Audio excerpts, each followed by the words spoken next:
Hi, everybody. It's Susan again, and this time we're going to have a look at this eclipse that's coming up.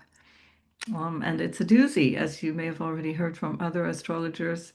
I'm going to probably do more than just this. In fact, I will definitely be doing more than just this video to kind of parse this out.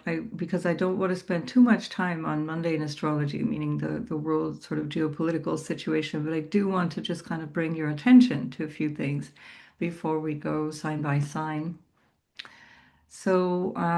For those who don't know me, I'm Susan Hopkinson. I'm a consulting astrologer. My favorite thing to do is to meet with individuals and look at their charts and help them work out what's going on in their lives and how they got where they are and how they're going to get where they want to go.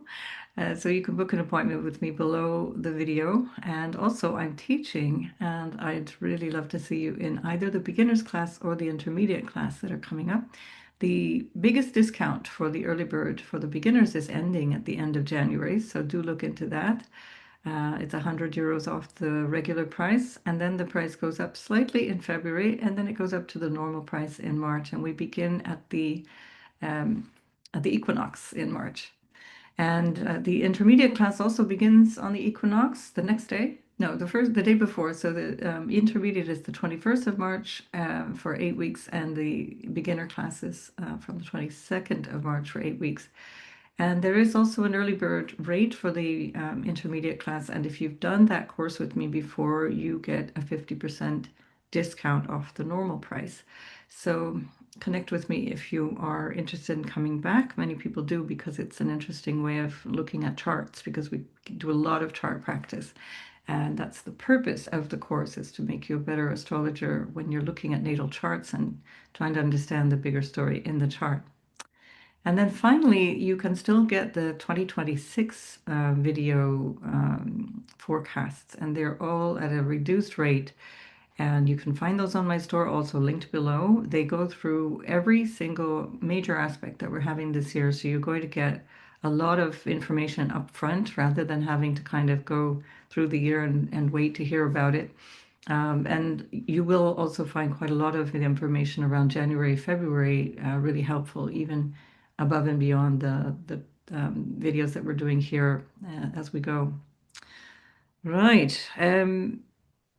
Where to begin? This one is really going to be something. Oh, and the other video that I'm going to be doing, which will be more focused on the bigger picture, is with S.J. Anderson, and I'm delighted that he agreed to do a video with me after I'm back from my trek, unless I run off with a camel into the sweet night of the Moroccan desert. But if I come back, then I will be having this discussion. Very much looking forward to that. And we will still be in time to cover this eclipse and all the other bigger things that are happening in the year ahead. This video will not cover the Saturn-Neptune conjunction because it's just too much information, but I will again come back and talk more about that. There's always more to say, but I've also already alluded to that, and especially for the Neptune ingress, which was yesterday. I'm doing this on the 27th of January. The Neptune ingress into Aries, I've already covered. It doesn't need to be repeated again and again in terms of the bigger picture, so you can watch that and it will still stand. And that was done last year at the very first ingress of Neptune, which was the 30th of March, 2025. So some of what we're experiencing in terms of Saturn and Neptune, we got a little bit of a glimpse into. And will, of course, have a slightly different flavor because planets have moved around in the meantime. So we'll definitely be looking at that.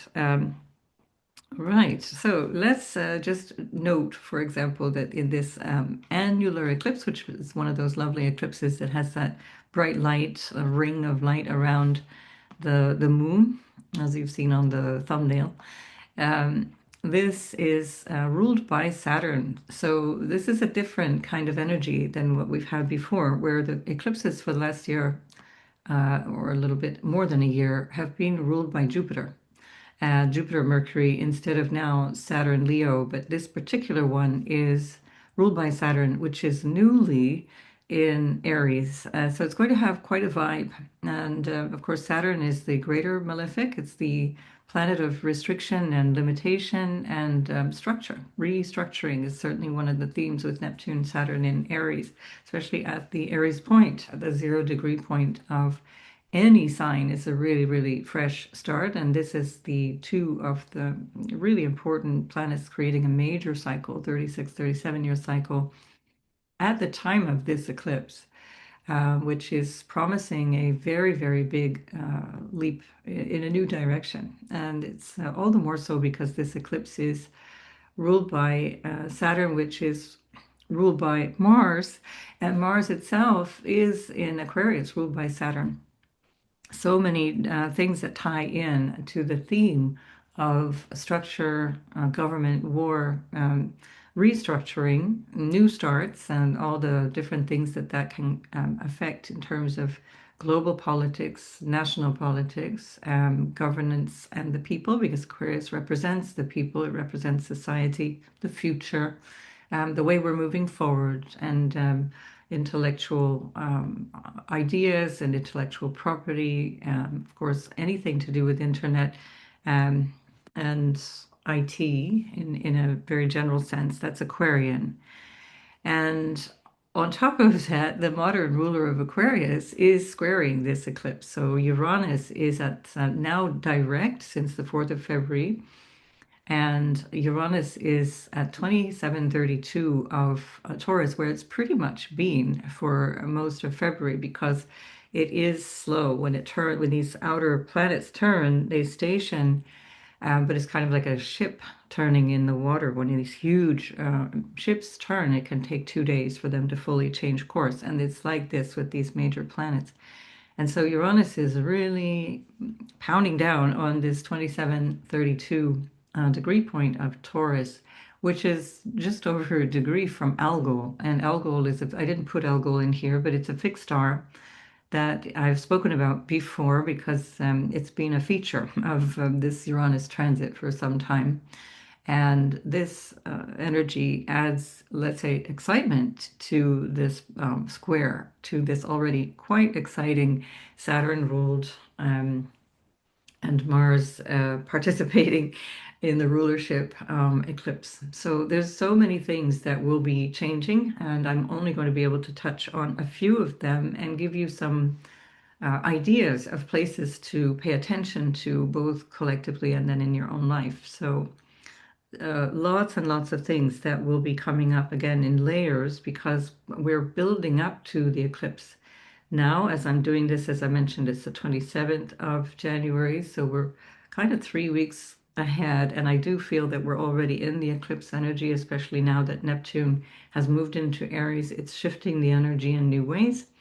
And then again, just 3 days before the eclipse, we've got Saturn going in. And when I'm using these dates and times, I'm using universal time. So, for example, the eclipse that we're looking at here is the 17th of February at 12:13. So just 13 minutes past noon, universal time. And it's an equivalency to London time. So here what we have is this big shift that's already building from the moment that I'm talking. And of course, we really hit the ground running already at the beginning of January with all of the new starts in Capricorn, then shifting into the conjunctions with Pluto in Aquarius, and then the conjunction between Venus and Mercury, which happened before this eclipse as well. I'm kind of speaking preemptively because I'm preparing to go away for 10 days. So I'm trying to think in terms of the future, which is very Aquarian. So there we are. But what we're looking at here is something that will impel us forward. It will be something that either happens specifically on the day or in these weeks and days around the eclipse date. So don't wait till the 17th to notice what's changing and to respond to it, with ideally not reacting to it, and really have a sense of anticipation that things are coming in this new way. And there's a way that we can, if you watch the Leo full moon video that I did, the Leo full moon is coming ahead as well. We're still not in that as I'm speaking. And that would be a good thing to pay attention to because that energy will help you navigate the eclipse as well, because it's in the axis of Aquarius and Leo. Although at this eclipse, it's really what we're looking at is Aquarius alone. But nonetheless, do focus in on the heart, on your inner experience, much more so than what's going on in the world around, to be able to keep yourself kind of cool and collected and not get involved in the immense change that is coming around the corner. And as I said in that other video and in previous videos, some of us have the karma to get involved. So some of us will choose in haste to get involved, and then the karma will be, well, whatever it is. But some of us also have the karma of a warrior or of somebody who really does need to play the role of a hero in a quite literal sense in this lifetime. So I'm not suggesting that we all sit home and lock ourselves in a closet or something, even certainly not suggesting that, but I am suggesting that there are certain battles that we should choose and certain battles that we need to recognize are not ours to fight. And, be clear, which is the hill I'm ready to die on, because these are going to be uh, testing times. There's no way around this. It's going to be ugly, it's going to be violent in some areas. And if we get caught up in that, then it puts ourselves at risk. And some of the beauty and the other things that we want coming down the pipeline will be taken away from us, or we will have prevented because of our actions. So just notice that. It says with Mars and Pluto still in Aquarius at the time of this eclipse, in a square to Uranus on Algol, with Saturn and Neptune in this Mars-ruled first degree of Aries, with Chiron and Aries less than a degree, they're less, just over a degree of conjunction, and then Venus on top of the North Node. There's a lot that's going to shift in ways that are absolutely astonishing in this month of February. An extraordinary time. And it's one of the reasons I chose to go away for 10 days around this time. I look ahead, I plan into the future, and I see what is coming towards me and what's happening in my chart and in my life, and to recognize that there are some times when it's a really good time to step back and try and figure out who you are in this moment to help you move forward in especially chaotic or confusing times. And some of you will benefit from that for sure, to step back, and others will again feel there's a need to engage, or it's part of your life karma, it's your story. I engage in these particular things, and that's what it is. Um, and again, that's not a judgment call on anyone. It's just to really help you again decide which hill are you ready to die on, and is this worth it? Um, right, where to begin again? So what I did was I left in the ascendant, descendant, the midheaven, and IC for this chart, where I will shortly take it away, because I just wanted to point out this is Greenwich Mean Time, or the Universal Time chart based in London. I only do that because that is the reference for time, and that's where people adjust their clocks from. And when we say universal time, we can see that there's a kind of a unification around this. There's a unity, let's say, globally, because there's an equal number of hours, 12 hours before this time and 12 hours after this time, before we get to the dateline. And so it's a way of really understanding a kind of a global energy. And again, it harkens back a little bit, well, quite a lot actually, to the British colonial period. But anyway, we still measure our time this way. And of course, Uranus and Aquarius and Saturn are all about that social um, conformity, or this social interaction, which represents the people. How we integrate time is represented by Saturn. And this is very Aquarian. So this is why I was very interested to note that the midheaven is on this eclipse in universal time. So you can see that over here in this particular chart, there's a Cancer rising. Jupiter is in the first house, which is very good, good sign. It's retrograde, but it's still, solidly in its degree of exaltation. It's in its sign of exaltation, in the degree of its exaltation, 15 Cancer, even though it's retrograde, and it's going to be backing up slowly till the 11th of March, where it goes to 1505 of Cancer. And as it's doing that, it's kind of a positive anchor to everything that I'm saying here, and especially so because it rules the North Node, which is very much part of the eclipse. So we're having this eclipse that's overlapping signs, which is always what happens when we're in the year where the eclipses shift from one sign to another. The eclipses themselves last, the phase of the eclipse cycles last about 18 months in a bigger cycle of about 18 and a half years. And here, what we find is that the North Node is ruled by Jupiter in Pisces, with Venus in exaltation in Pisces on the North Node. Now, let's talk about exalted planets for a minute before we get into the nuts and bolts of the eclipse. So, exalted planets are they're in their favorite place. They behave in a way that is ideal, and they're in the ideal conditions for the meaning of the planet. They don't guarantee good, favorable results. There's no guarantee of that. What they do guarantee is that the energy of that exaltation will be at its strongest. And here, as we've got this, we can call it a blessing, and certainly on an individual level, this will be very true. And that will be, things will be a lot more light and flexible and easy for people individually when we go sign by sign. The collective is a different story because we have to often, alas, bring everything down to the lowest common denominator or the most difficult potential outcome, because that's the nature of collective society. That's where we are, and especially when Pluto and Mars are in the eighth house, ruling the Saturn-Neptune conjunction, which is bringing us to a whole different place, and then the Chiron-Eris conjunction, of which there's a separate video, and I won't go too deeply into it. And again, that was part of the Leo full moon video. So please look at that too, because that also describes quite a lot of what's going on here.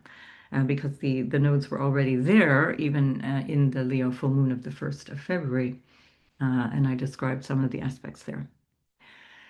Right. So the fact that Jupiter is happy in Cancer and Venus is happy in her favorite sign, Pisces, is favorable up to a point because the energy can go to extremes. And this is also what we can find with Uranus on Algol. And that is an energy that it can be very extreme. And what is extreme is that, even more extreme, is that Venus, which is on the North Node, is ruling Uranus and Algol.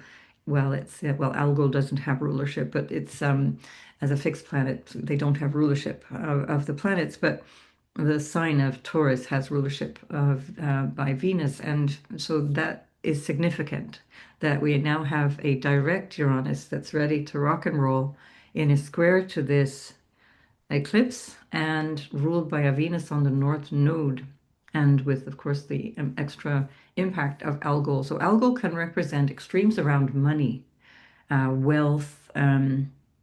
It can be, again, a reference to that plutocracy that we've been looking at for so many years, and this technocracy that is very much related also to the Pluto in Aquarius since 2023.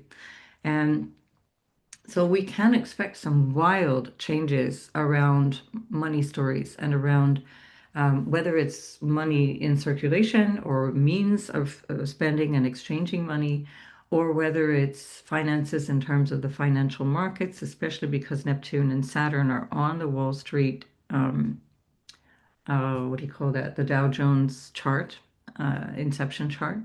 At that point, that's the midheaven of the Dow Jones Wall Street chart. And we can expect that there's going to be a lot of financial turbulence. And that, again, doesn't have to be on the day, but it will be around that day. And also eclipses and the lunations anyway are also setting up a cycle of 18 months to 3 years. We're going to look at the lunar family and see how that shapes up and how the previous 3 years also inform us in terms of what we've come through. Right. I've just tried to put my thoughts together here because there's so many elements. We also have Mercury, which is very strongly trining Jupiter. It's actually separating technically from a trine. And Jupiter itself is also in a trine to, technically, to the North Node and to Venus. Venus is applying to a trine to Jupiter. The North Node is separating from the trine to Jupiter. But all of that also adds to a certain ease or flow that comes from this exalted energy. Oh, I didn't touch on the exaltation of Jupiter in Cancer. I have spoken about that in other videos, but for those who don't follow me or haven't seen my work up until this point, the Jupiter in Cancer has a lot to do with our national relationship to nationhood, our relationship to family, to nurturance, to what we need to feel healthy, secure, loved. We can feel a feeling of needing support, a feeling of needing more connection, more bonding with people. And this can also be a part of the Venus story at the North Node. And that would be a healthy, good reaction. But then there's also the pitfalls, which is that there can also be a very strong nationalistic, jingoistic tendency that can come with this Jupiter as well. That's part of the story. And this is all part of the US eighth house for the United States Sibley chart, which we're going to see because that's part of the eclipse story too.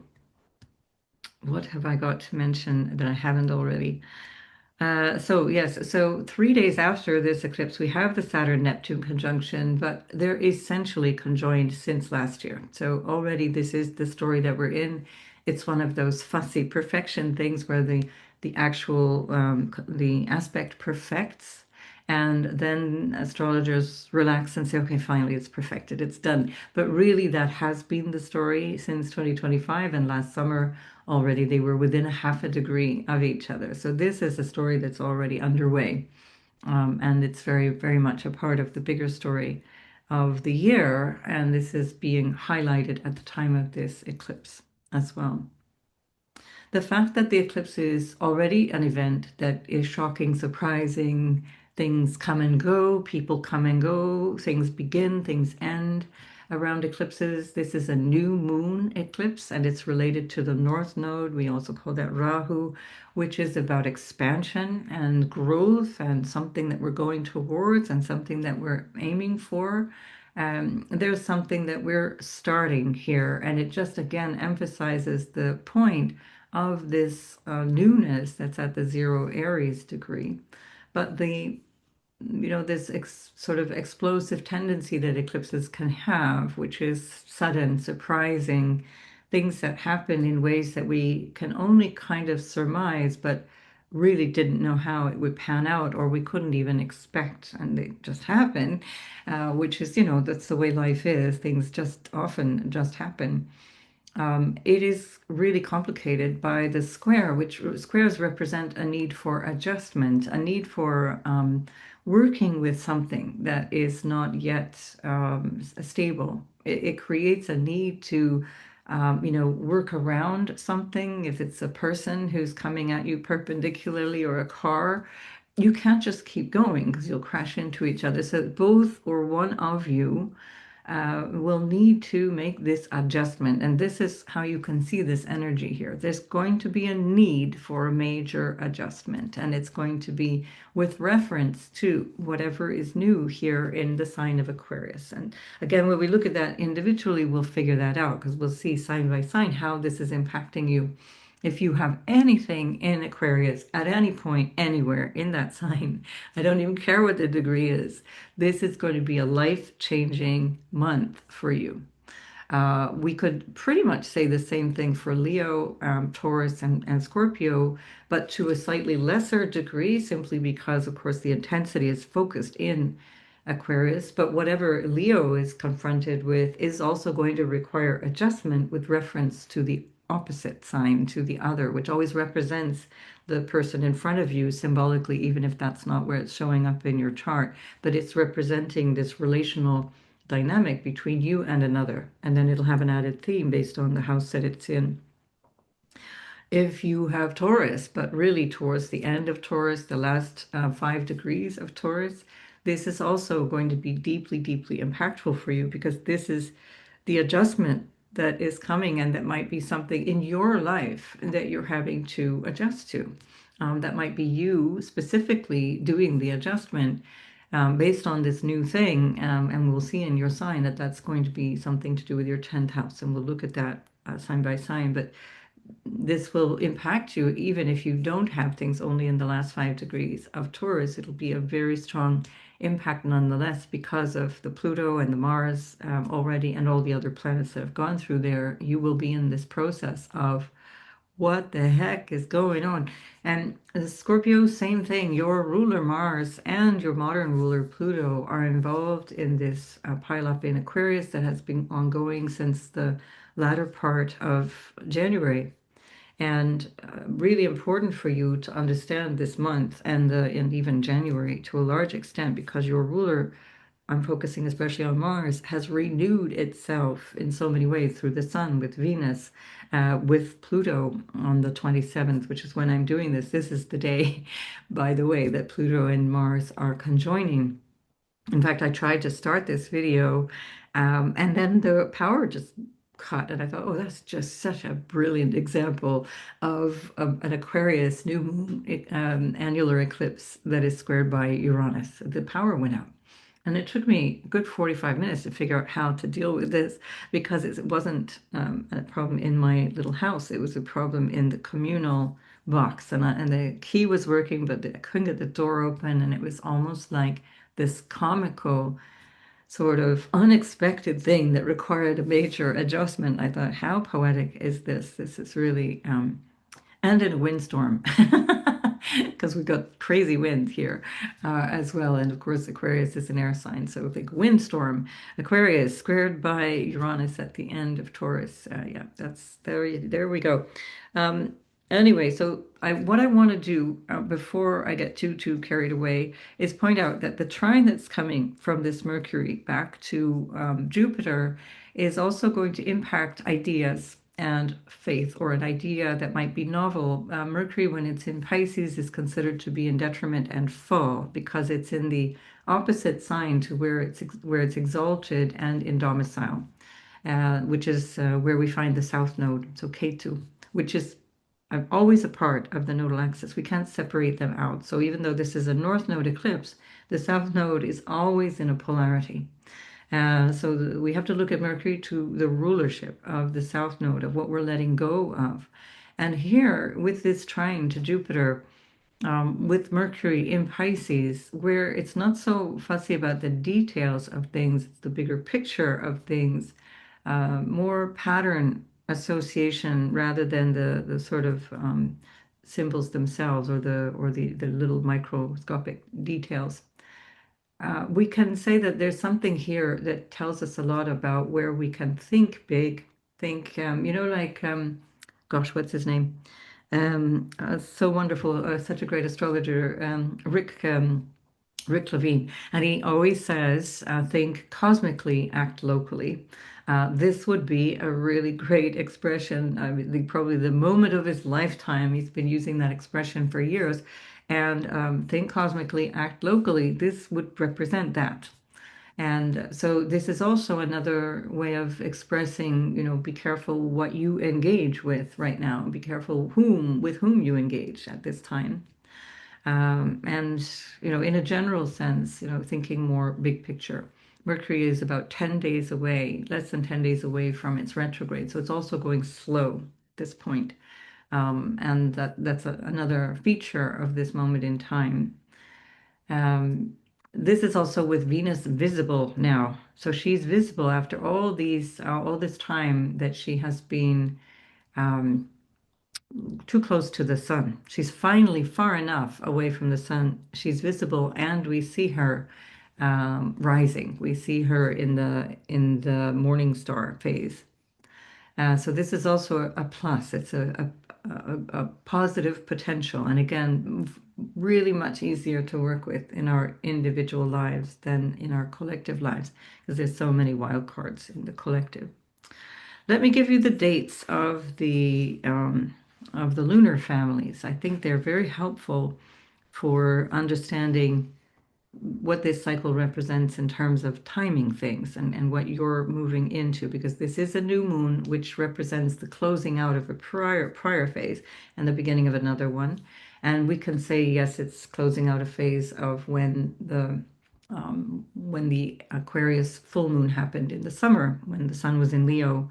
But actually, it's a bit bigger than that because we look then at the degrees when we look at the gestation periods of the lunations. The lunar families are based on degree points and not based on the sign-based story. And of course, the smallest cycle, which is the actual lunation cycle, which means that there is a moon now at the end of Aquarius, there will be a moon in a month at the end of Pisces, and so on. That's the immediate lunation cycle. So that's not what we're talking about here. What we're talking about here has started 3 years ago. And I think that's particularly relevant, especially because it started before Pluto entered into Aquarius and before Saturn entered into Pisces. So we had Pluto moving into Aquarius March of 2023, and Saturn moved into Pisces on what was it for Saturn? It was I think Pluto was the 23rd of March, and Saturn was like the 7th of March, but I could be wrong. Anyway, March of 2023, and this lunation was just before that, so it was the last time that there was a lunation in Aquarius without Pluto. And it happened on the 20th of February, 2023, and that was at 1 degree. And so actually it was a Pisces new moon. So it was more the last time that there was a Pisces new moon without Saturn where it is, and we're without Pluto in the 12th house from Pisces in Aquarius. And so that was at 1 degree, 22 arc minutes of Pisces. So we notice that there's a precession as we go backwards through the chart. That's the secondary motion of so the primary motion is the motion of no, it's the primary motion of the signs, and the secondary motion is the motion of the planets. Right, hang on. And so what we have here is the first quarter square, which is the 20th of November, 2023. And that was at 27 degrees and 50 arc minutes of Aquarius. So that was the first quarter moon that was related 9 months later to the new moon that started the cycle we're now currently ending.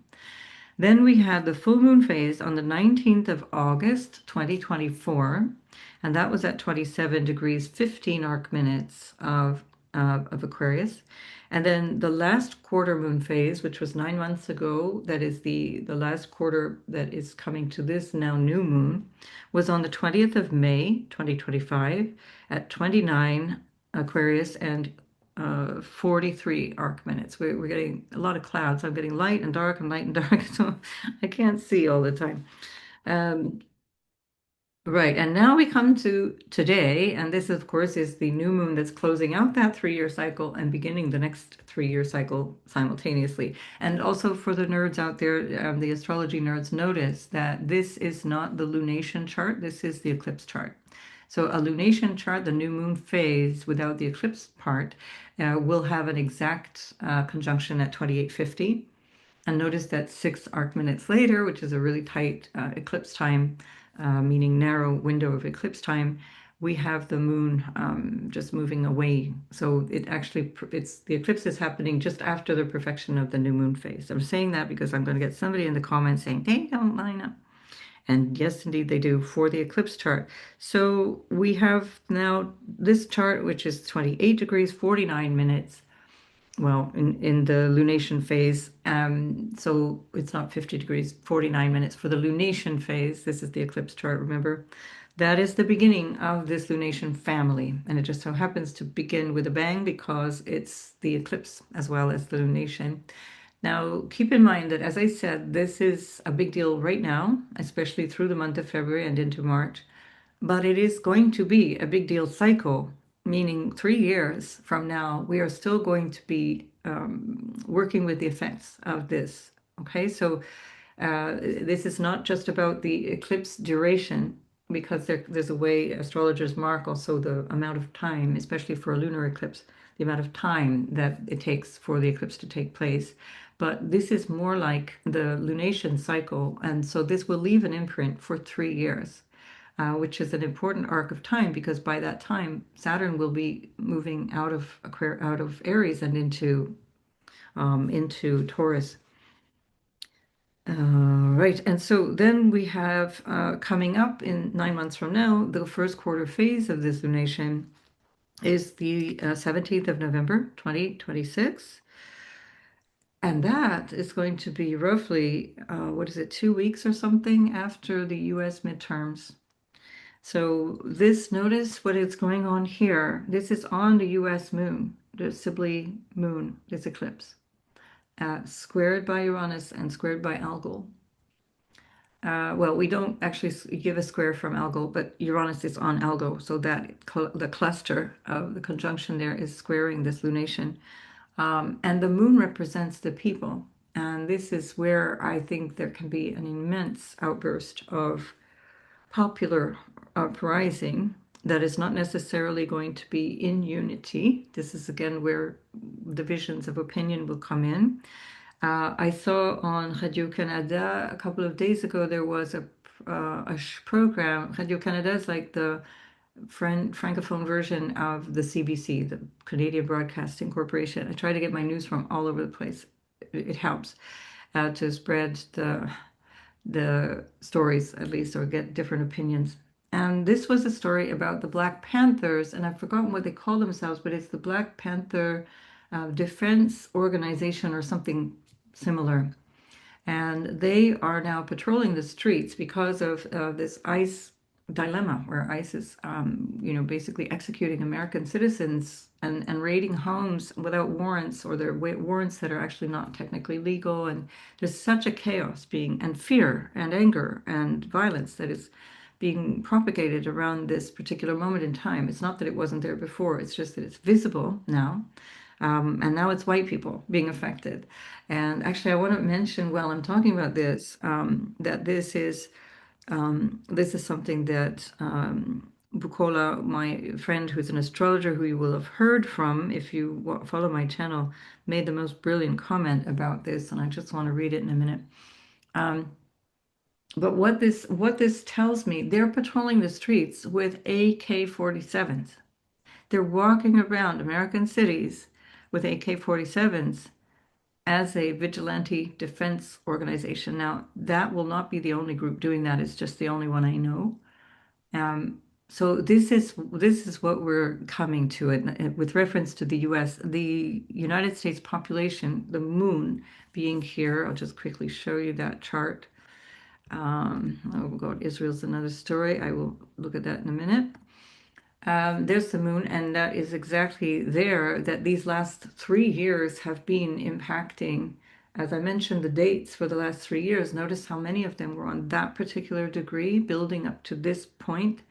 And that has been since last April, May, that Uranus has been squaring that moon, the US moon. So this is provocation after provocation, and of course trining Pluto, which is which has also been part of this bigger story of the last few years, 3, 4 years already. So this lunation represents the American people. This is where the people they've had enough. They've fully and totally had enough. And again, there's so many things that line up with the US chart. I will do that separately with S.J. Anderson. We're going to look at these things. I won't spend all the time doing that now, but just take note. These are volatile times, and again, worth asking, do I really want to step into this? There's a square here to Saturn, and then there's also a conjunction from the US Sun. This is on Sirius, so it's the 14th degree of Cancer is Sirius, the dog star. Anyway, all these different things that are significant for Americans right now, as if I needed to tell you that. So I just want to read what Bukola said. And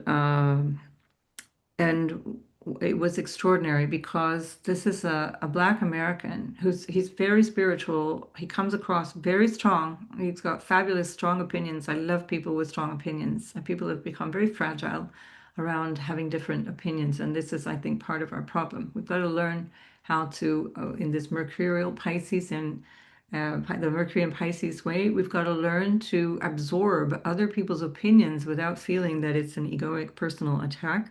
So here he says, he calls himself the infamous astrologist, the THA, the infamous astrologist. You can find him on YouTube. He's worth listening to.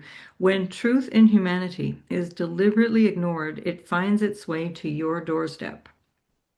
Then it exposes the attachment to comforts and conveniences that was the basis of betrayal to humanity. You are not just going to look away from injustices and crimes that you have a voice and hand to use against it. You will find yourself in shock at the hand of oppression or injustice that you thought would never affect you.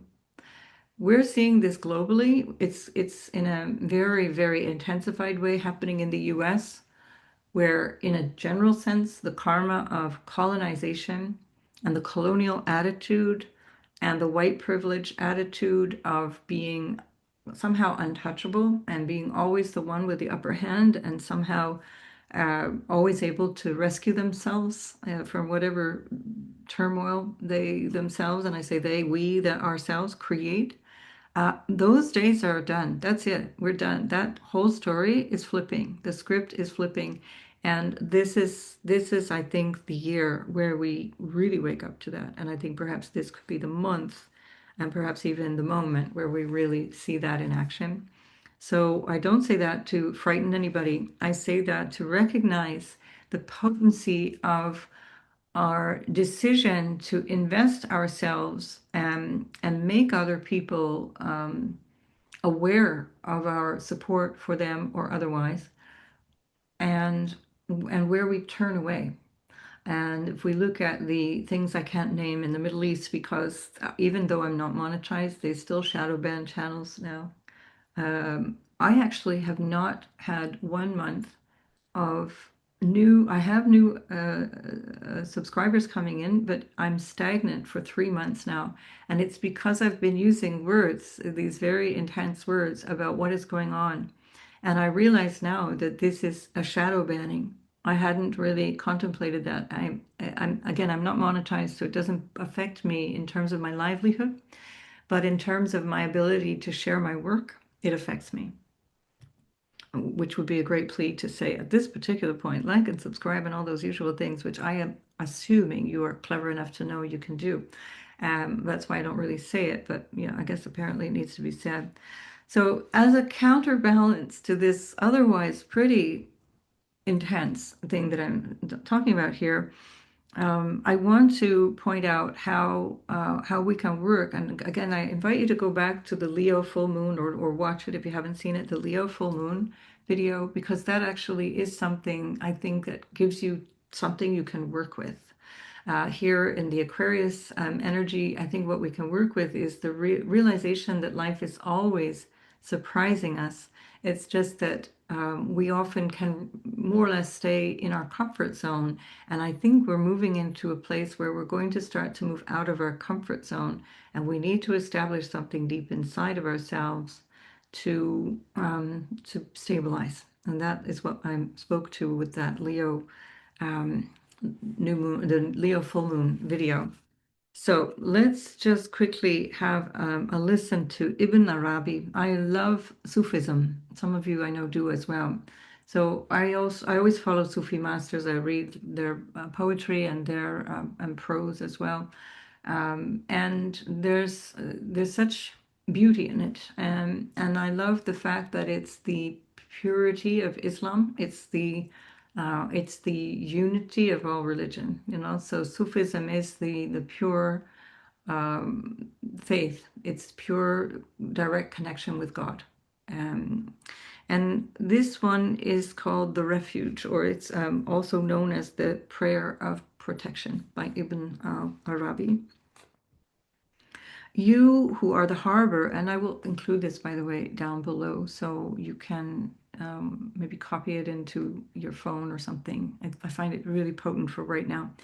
You who are the harbor where fear unlearns its name. You who are the brightness by which I see all other lights. Guide me. That's my handwriting. Light my face. When they argue, I will say only this: I have turned my face toward God. There is nothing else to say. I'm going to read it again just because I've messed up that line and I think it's worth hearing and letting it settle in. You who are the harbor where fear unlearns its name, you who are the brightness by which I see all other lights, guide me. Light my face. When they argue, I will say only this: I have turned my face towards God. There is nothing else to say. So I'll write that in the description box. Please hold these things close to your heart or find the thing that works for you as your refuge.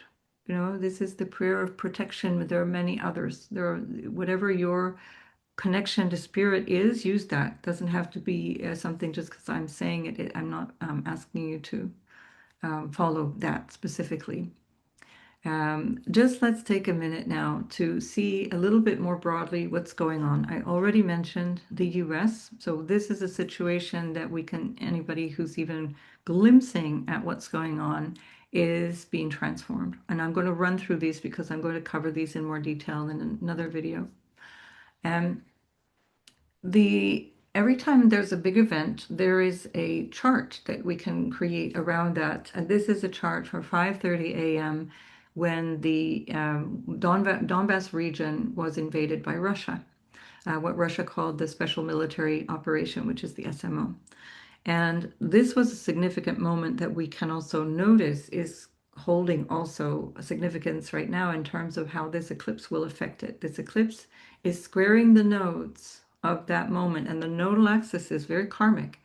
And the eclipse is changing something. That is where we find Uranus, which is on the north node of that event, as well as the north node of that event having been on Algol. And this is why we find that war was going to be a major game changer. There was no dispute, there was no doubt in the minds of anyone who was paying attention, at the very least astrologically, if not militarily. Anybody who had a clue what was going on, we could see this is not going to be an in and out deal. This was going to be a major, major thing that lingered. And here we are with the, all this time later with the results. I do feel Saturn is on the Mars. So Mars has just cleared, sorry, let's put this around the other way. Saturn has just been conjoined by Mars as it's transiting through. And that's significant because it suggests that there's something that has been completed in terms of the ascendant is where we find uh, Aquarius. So that is like the purpose or the meaning or the flavor, let's say, of the event. So the fact that Saturn is there with Mars right now, or Mars has just conjoined Saturn, but is separating from it, and the eclipse is happening in the same sign in a square to the nodes. I think this also suggests that there will be resolution that comes through this moment in time. And again, it may be that this resolution is dragging out over these 3 years, but I think this is the last cycle of this conflict in terms of the lunar families. In terms of the eclipse cycle, we can say this is perhaps something that we're going to see panning out before the end of, but by the beginning of 2028, when the nodes are leaving the Leo Aquarius axis. Because don't forget that the nodes are moving into the Aquarius sign of Aquarius. So this will be another emphasis on that bigger story, as the nodes themselves will square the nodes of that event. And I'll keep coming back and describing that. That will be later this year. That will be in the autumn. So again, I won't spend too much time on that, but just look out for these things. These are the bigger game changers that are happening here. Also, I wanted to mention, because we're looking here at London, and that's the time reference for the Greenwich Mean Time reference for the King of the UK. We see a lot of significant events since last year in his chart, obviously since even before when he was crowned after his mother died, but especially accelerating this last year and now in this eclipse phase. A lot of things changing for him. It's not comfortable. He's got Pluto that will be stationing on his descendant, opposing the ascendant, and that's in a square to his nodal axis. And that Pluto is already really, really tightly, a partile square to his nodal axis at this time of the eclipse. And this eclipse is in a trine to his Uranus, and it's also where we're going to find the square is coming from his house of public reputation, his role or vocation, and that is where we find Uranus opposing Chiron, which is part of the square to the eclipse. And Chiron, of course, in the fourth house represents his well-being, his mental, physical, personal self, his homeland, his family, his lineage. So I don't know what is going to happen there, but I know that it's going to be significant. And within the maximum of 3 years, this is going to be something that we will see drastically changing. This is in his sign of relationship, the relationship house, and that involves both the relationship as well as the role that he plays, the actual purpose of his role. It's in a sextile to his Jupiter, but I think the more important thing is that Mars is sextiling Mars as well. So there's a lot there that is unstable or unhelpful in terms of not being sufficient, let's say, to bonify this square, that to make it easier, let's say, for him. He has the South Node crossing Saturn, and that's going to be a karmic moment as well. And that will be after the whole eclipse cycle is finished. That will be going into late March and April. So really interesting dynamic to follow, especially for you in the UK, because that will create a huge upheaval for the populace of the UK as well when things start to move along. I'm not going to pull up all the other world charts, but just to say that Camilla also has this eclipse in a square to her nodal axis. So again, I'm not pulling up all these charts, but just keep those things in mind. I'm sorry, I have to go here. Donald Trump is really, really strongly influenced, and he has been, if you look at the dates of the previous lunations, he was unwell in parts of those cycles. The previous 9 months cycle was the worst one, was that the July, was it August of 2024? So that was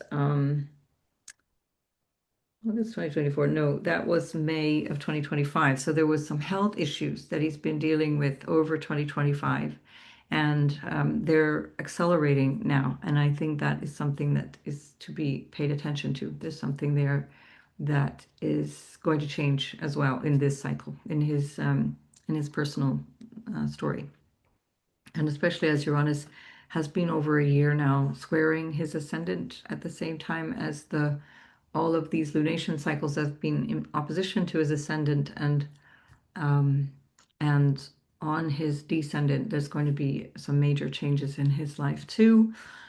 Um, We've got this country, which I will ask you to look at the screen, and I don't want to say anything because things go weird when you say certain words nowadays, which is a tragic thing to say, but there we are. I'm actually just as happy to let it remain unnamed. So we have this moon in opposition from Pluto all this year, all through 2026 and into 2027. It's a big part of the bigger story of the year. But the actual eclipse is opposing that national Mars, and the IC that I was looking at in terms of the universal time is where Mars is. So I don't feel that this is actually going to be an easy time at all for this country. I think they're going to feel a lot of pain. This is also because of the moon being opposed by Pluto, major change for the populace, and the eclipse itself happening in the fifth house, fifth to sixth house is where the army is, and so there's something here that is there's a challenge to that. The ruler of the ascendant is with the North Node in the sixth house of open enemies. Lots here to talk about, but so I'm going to just leave it at that. We're going to talk about that again when I come back to do another video. And then finally, I wanted to talk about something that is really significant at this moment. Sam Altman is the so-called founder of ChatGPT, and I say so-called because there's a whole lot of US military DARPA influence there that is not what people think it is. And so there's it's not one random tech guy or even a team of tech guys doing these things. Whether you talk about Facebook or any social media thing or any of these AI things, the US military is behind it without any question. And Sam Altman kind of symbolizes AI, and especially obviously ChatGPT. So here we have this, oh, sorry, I got the wrong chart here. Let me come back to the proper one. Notice, by the way, as I'm talking, notice all that ties in with that country that I will not name. There's more than one overlap there. So let's just come back to what I was working with. The eclipse chart is in the middle and Sam Altman is on the other side. So for those of you who are interested in astrology, I invite you to look at that chart that I just posted earlier. The link in is extraordinary. Anyway, so we're talking about the potential for the AI bubble to burst, and this will be, I think, a trigger for that. Already they are preparing, all of the AIs are preparing people for adding advertising into their product. So that will be more tracking, more scraping information from you as you're asking your questions. I really suggest that you back away slowly from AI or use it with really judiciously and use it in a way that doesn't divulge any personal data. Not that you can avoid that if you're using it because they are scraping all the data from behind the scenes, but just notice that.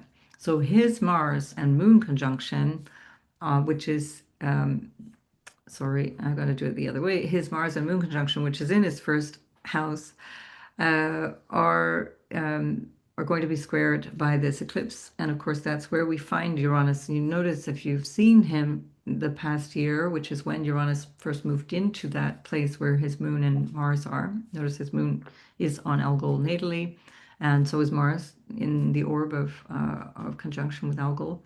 um, he's changing. There's a big change in him, and of course that's natural when you have major shifts like this.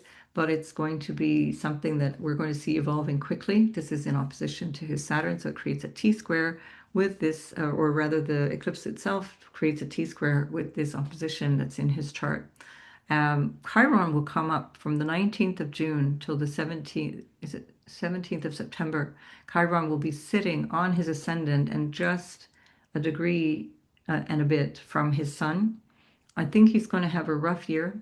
I think he's going to have a really rough time. He's anyway in his Pluto square since last year, and Pluto will come back to that third degree of Aquarius to station. So look out for Sam Altman. There is another, I've done two charts for him. There's one with an Aries rising because we're not really sure of the time. And so if the time is adjusted, we lose the Taurus ascendant and we go into an Aries ascendant. But even still, the Mars is there with the Moon in the first house, so and close enough to the North Node that it matters. Um, but all of that just to say that I've been following this guy because he's an unusual character, and I suspect that double Taurus actually or triple Taurus actually suits him. That's just my look on it. And if anybody has an accurate time for him, please let me know because there's no way I can find it. And that's probably something also that we'll never find. All right. And also Mercury is in a square. The North Node Venus is in, again, that expansion, this massive, the gains from what you do or the popularity or the public story is just about to get a rewrite with Mercury going retrograde in that area. And Venus is ruler is with the North Node, but this I think is also more symbolic of the bubble bursting and it being a very public event. So watch for that space. Certainly, it will be. I mean, 3 years is way too long, I think, for this whole cycle to last in terms of that. But I think we will be finding this within the eclipse cycle that is coming through 2026 and 2027. So who else did I want to talk about? I think that's it for now. We're going to leave it for the rest for the other videos that I do, and I'm going to pull this right back to just this eclipse chart. because I've already gone in almost an hour and I haven't even done the sign by sign. So let's have a look. I'm going to move the chart. So those of you who pay attention to these things notice that we're going to lose that lunation. And so don't panic. It's deliberate. It's not a mistake. And I will find Aries now on the ascendant. We're going to go back in time and put Aries on the ascendant, which means, of course, we're going to lose the lunation. Don't panic. Oh, hang on, I've already missed Aries. Hello, there we go. All right, Aries, Sun, Moon, and Ascendant.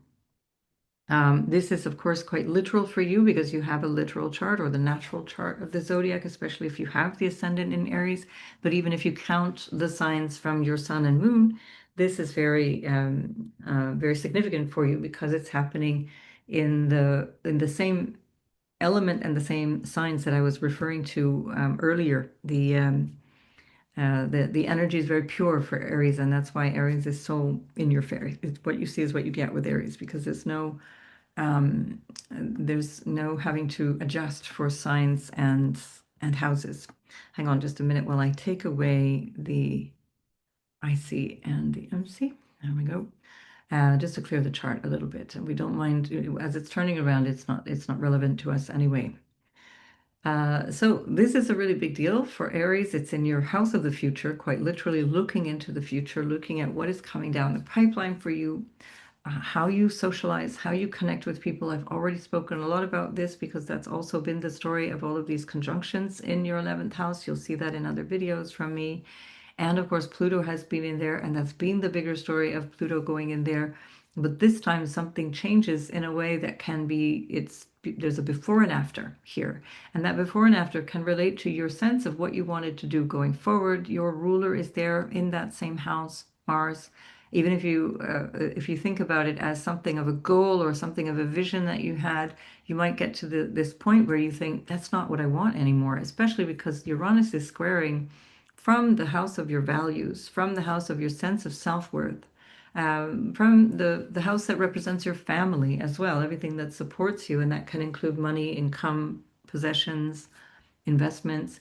And there's something in this 11th house energy which is changing. And the 11th house symbolizes gains as well, great gains that come from either the thing that you do, the work that you do, or that come from benefactors, people that support you in some way. If you have some kind of platform, that can be your audience as well. That can be your followers, that can be your fans, for example. And there's going to be a change. There's going to be something that's quite different. And it doesn't mean for the worse, it just means change. And so that is going to be something you're going to feel all the way through February. It's already happening, especially because right away from the 26th of January, you have Neptune in your first house of self. And from the 14th, universal time from the 14th of February. So most of the world, it'll be the 14th of February. And for the North American, South American folks, it'll be the 13th of February. You already have Saturn, Neptune in your sign. That adds to this sense that things are shifting in my life now. Not to mention that a month from this point, Chiron and Eris will meet again on the 19th of March for the final time in your sign in terms of their perfected their perfected conjunction. Pardon me. Sorry. Um, and so this is a big deal, Aries. It's really hard to imagine what this will be, but whatever you thought you were going to do, it's going to be different. And that doesn't have to mean that you've got to start with right back to the drawing board and throw out all your plans and paperwork and everything. It just means that you're perhaps getting a vision or a sense of what you truly value or what you really are working for or how you're working financially and how that's impacting your finances, the things that are available to you, and what's going on in society, what's going on in terms of your vision and your future for yourself. Now, at the same time, we have to blend in the nodal axis because although the eclipse is technically in your 11th house, the node is what makes this an eclipse. It's what is disguising the sun moon, what is causing the eclipse to happen. It's the alignment of the sun moon and the nodes where they align up with the world, the globe, the Earth. And here, what we have is Venus on the North Node, as well as a Mercury that is trining Jupiter really strongly. We have a weaker trine from Venus and the North Node from to Jupiter, but still, Venus is applying to a trine, and both Venus and Jupiter are in their favorite places. So what we're looking at here can also impact you in terms of relational dynamics. Venus rules your house of relationship. She also, as I just saw, as we just talked about, rules your second house of money and income and so on. And this is the 12th house, which can often be related to things that are hidden or things that are not, uh, we don't talk about them. It can be things that are clandestine or happening behind the scenes, but also behind closed doors, or in terms of a sense of letting go, releasing, and a loss. But it's something that's part of the eclipse sense of the newness, and this thing coming in the house of loss can also be a very spiritual message, meaning that I'm letting go of something perhaps that was a more material focus on life, and I'm recognizing that there's so much more I want to understand and experience in my spiritual side, or perhaps in terms of a foreign land or a foreign place, or a connection to an ancestor, connection to spirit guides, connection to your own psyche, because this is also the house of the unconscious. It's where you go to sleep, or where you're sleepwalking through life, and then you can wake up. And this is also part of that, especially so because the fourth house is where Jupiter is where we have our psychological foundation. And that's something that is like what you're working with Jupiter slowly moving backwards at this point, where it has been already since the 9th of June, but retrograde since 22nd of October. Um, this is the story of what foundation do I rely upon? How do I feel emotionally stable? How do I feel psychologically stable in my life? And that's the Jupiter, the wisdom that is ruling that 12th house. So this would be a fantastic use of this time to really, solidly understand yourself and your spiritual reference, because Jupiter also rules your ninth house as well as the 12th. So what do I have faith in? What do I believe in? Where do I want to act from? What is the point of, I don't know, sort of influence in my life that I want to live through? And certainly, Mars, your ruler in the 11th house, does have that feeling of having a goal that is a social, aspirational goal, that is about how you reach into society, how you reach into the collective, and of course, how you individually reach into your own vision of your future and what you want your future to look like.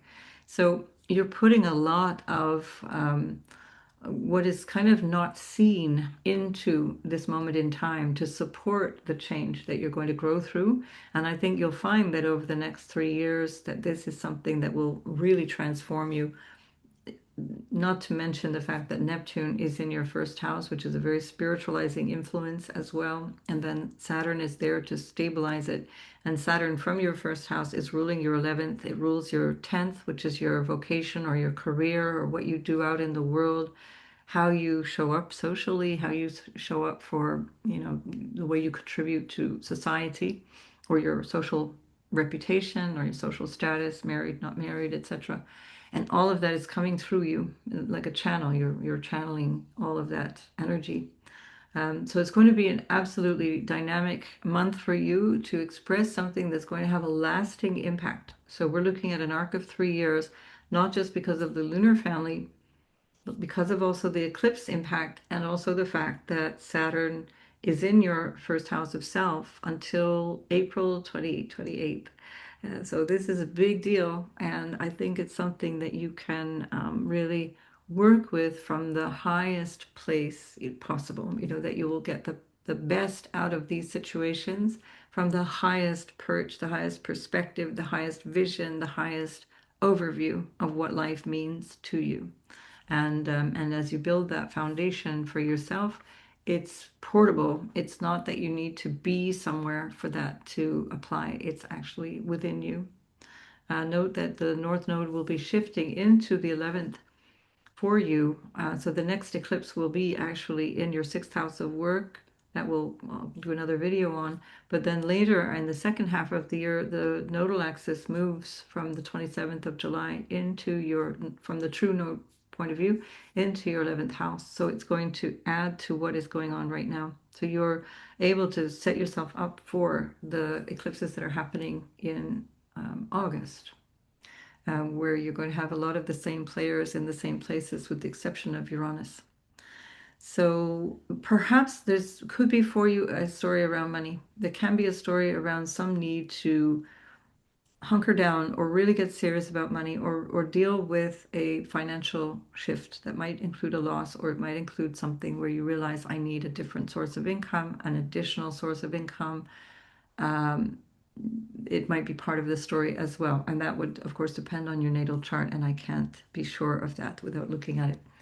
Good luck, Aries, and really make the most of this fantastic change that's coming up. Taurus, Sun, Moon, and Ascendant. This is happening in the 10th house. So this eclipse is about your vision for your purpose with reference to society, to parenting, how you contribute, what your social status is, your ambitions and your career vision, your sense of the reputation that you want to cultivate, or the legacy you want to leave behind. That doesn't have to be like legacy meaning financial. It means like, how are people going to remember me? What do I do that is contributing to a greater vision that's outside my front door? And this is a big deal because your ruler, Venus, is exalted at this time, and you're very, very much in the hot seat because she's ruling not only your first house, but that's also where we find Uranus in a square to this eclipse. So there's something here, as I mentioned it in the introduction already, for all Taurians. This is a big deal because you're going to be making a huge adjustment in your life.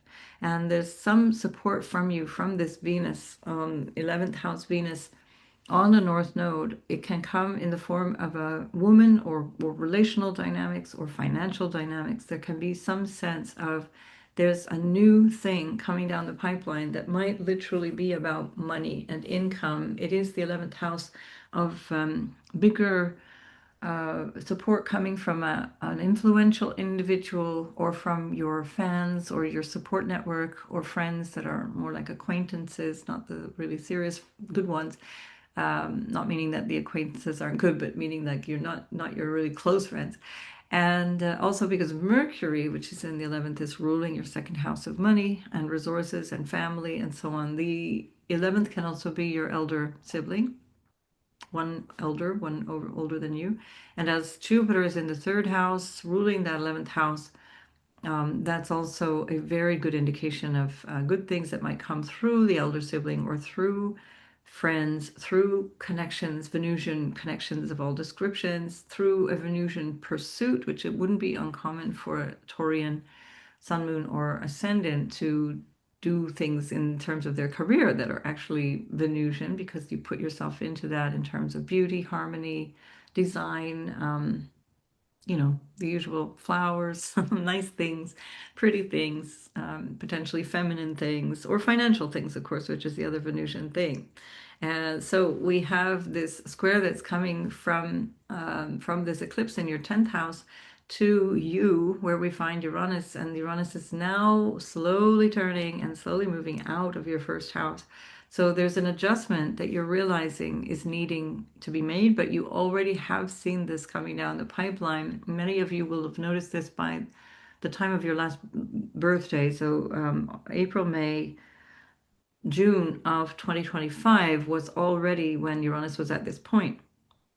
So this is now Uranus coming through the second time, and it stations at this very degree on the 4th of February, and this will affect all Taurians particularly strongly if you have the last 5 degrees of Taurus. But really, all of Taurus has been impacted this late January and February because of all of the planets merging in your 10th house and squaring you. So lots and lots and lots of change, a sense of newness, a sense of going in new directions, hopefully with a sense of being able to work visibly, perhaps if you're still in active work, or work in a way that contributes to something bigger through social action, through your parenting, the way that you do your parenting, what's showing up with your own parents, what's happening in their lives. The role of parent is changing if you are the parent, or if you are the caregiver now to your parents. That's all something that's changing as well. And of course, the Venus that's there in your 11th house, which represents great gains as well, where she's on the North Node and potentially expanding financial concerns, financial windfalls or income or support in a general sense or relational support. It is Venus rules not only yourself, but also your sixth house of your work, the things that you need to do every day, the things that you need to do to show up to make your day function or to stay well or to look after others in your life. And the sixth house is affected by this new beginning because Venus is on the North Node, and that is something we haven't seen since last January 2025. Actually, she was there because of the retrograde. She was there several times. I think it was January through March that we saw her back and forth on the node. So, but the other aspect of this is that Mercury, which is in your 11th house, is ruling your fifth house of creativity, children, your self-expression, the things that give you joy and bring you happiness and make you feel good about yourself. There's something there that is also showing up in a new way. And there's something that you're letting go of in this fifth house in that way that Virgo, ruled by that Mercury in the 11th house, is asking you to look at something afresh. You will, in the next eclipse on the 3rd of March, have an inkling of what it is that you're ready to back away from or move off away from, or the relationship with children that is changing, or the relationship around the topic of children that is changing. How you express your creativity, that will bring the focus in there. But already here, if you start to look forward, look into your future and see how you want the reputation to show up and all of these other things, I think you'll find that that makes the following eclipse make more sense, makes it more clear what it is that you now need to let go of as we go into March. And of course, Jupiter is ruling the 11th house from the 3rd house.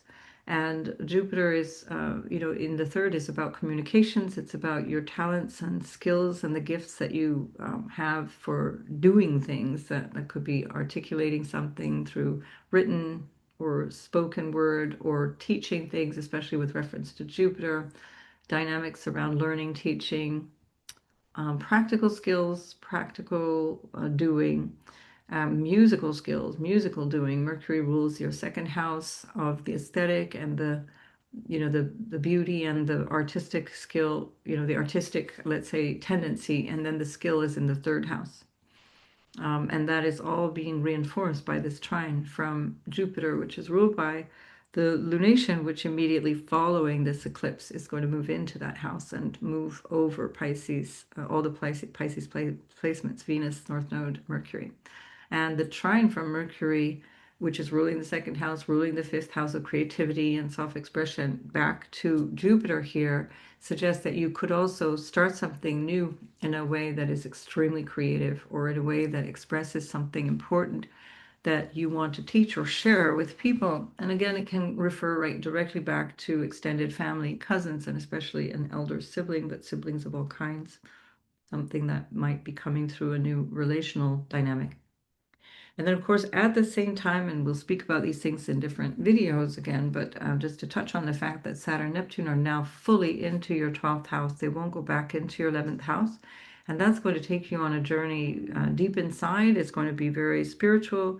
It's going to be connected to either your ancestral story or things that are happening a little bit behind the scenes that can also be psychological in the sense of the unconscious and what you're tapping into, perhaps in a dream state or perhaps through being, more tuned in to psychic realms. I think this Uranus in your 1st house will have done something with you in terms of transforming the way that you show up, the availability for information to show up. My mom has a Taurus sun, and I've noticed that since Uranus was in Taurus, she's just incredibly prescient in a way that she never really ever was. Like she'll say something and it's almost like, wow, that's really like there's something in that. And I think she's accidentally saying it as well. It's like she's 90, she'll be 90 in May. And I think she's kind of accidentally saying it, but it's really prescient. It's really important. And then later it becomes really crystal clear what that represented. So you might be in that realm as well, and especially the fact that it's in a square here with the eclipse is, I think, an opportunity also to see some of that in you and maybe work towards developing that, especially as Chiron will be coming into your first house, and that has that signature of becoming a healer. And you've had Chiron in the 12th, that's been a representation of everything that comes through the deeper realms of your psyche, your unconscious. So not even the subconscious, which is more like the eighth house stuff, but the unconscious. It's like coming through dreams and things that are not accessible from the conscious place. Now, on a literal sense, it can also be things that are happening behind the scenes that are in a faraway land, a faraway place. Saturn rules also the ninth house, so there's a huge tie-in there for Taurus. Things that are going on in terms of long distance, faraway clients as well, people that you work with. This is international trade, for example, would be seen there, and would be very fruitful as well for you, especially because Jupiter's in your third house, which is also commercial, and ruling your 11th house, which is great gains from what you do, yada, yada, yada. And then Jupiter, and then Mercury is being ruled by that Jupiter, but rules also the second house of your income, as well as the fifth house of entrepreneurship. So if you're in business, spread your wings, go international, go into things that might have a more spiritual bent or that are more linked to foreign, having people around the world, because the 11th house is the audience. Rahu, the North Node, represents foreigners, and that's again like expand that if that's who you are becoming, especially as Chiron going into your first house, where you might have to work out a sense of not really understanding your own self-worth, but it will signify you becoming a teacher, becoming a source for healing. Um, yeah, so much there. I will come back again and again to these things because this is the new pattern that we're working with over the next few weeks, and of course extending into many months and years to come. So good luck with that, and I will see you in the next video. Gemini, this is happening with your ruler in the 10th house, actually trining Jupiter in your second house, but the eclipse itself is in the ninth house of your sense of purpose, feeding into that 10th house sense of what is my reputation in the world? How do I do what I do? How do people see me out in the world, especially as your ruler is up there at the same time and supported by a Jupiter, which is bringing support through the second house? Potentially income directly, some kind of support story around income or a change around that kind of thing. Um, this eclipse is very, very strongly tied to the last 3 years that you might want to look at, the dates that I gave in the beginning of the video, and really showing you something that might be only a revelation, that might be an insight that is coming from places that you have been hiding away for yourself or through preparation, through like preparing for this moment, because Uranus will later on the 26th of April will come through your house and stay there. But this is a journey that you've already been in over, let's say, last April till November, when Uranus was going into your house, but from this point, and then it went back there between that point and now, and stays there until it leaves finally in the 26th of April. So this is already, you've had a glimpse, you've had a sense of this, and now there's this sense of, okay, it's time for this new start. It's time for this new beginning in terms of why I'm here, what I do. Relationship with the father, the ninth house is the father, the 10th house is parents, some new dynamic around that, a new need to show up or a new way of relating to them, maybe by moving on, moving out, moving in new directions, moving abroad, because the ninth house, 12th house connection, especially as it's ruled by Venus with the North Node, which represents also international like relationships, people from like foreign lands, foreigners. There's such a strong pull here about going abroad, being abroad, or working with people who are abroad.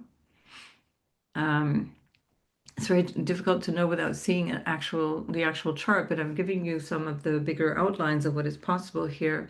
The ruler of this lunation is, or technically the eclipse itself is Saturn. The ruler of the North Node remains Jupiter from now until the 27th of July, simply because the North Node is in Pisces till then. But we have to factor in Saturn as a very important new energy, because now Saturn is ruled by Mars, no longer ruled by Jupiter. And Mars itself is in Aquarius in your ninth house. So you were really on fire for the last couple of weeks with this reference to Mars. Mars met up with Pluto on the 27th of January.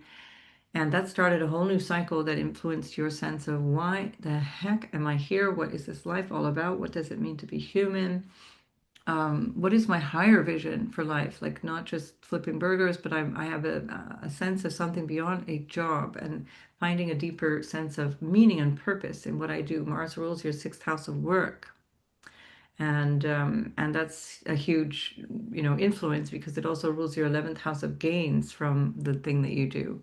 And Venus rules your fifth house of entrepreneurship as well as your 12th house of things that are done behind the scenes, places of confinement, but also that represents things like research or working with foreign people, foreign lands, and so on. So it's a huge tie-in with all of that and new sources of income that will really get you going in a much more accelerated way once Uranus goes into your first house. So in a way, you're preparing for that. All of this is kind of like preparation for that bigger moment in your life. Your Mercury rather, your ruler will be retrograde about 10 days after this, like 9, 10 days after this eclipse.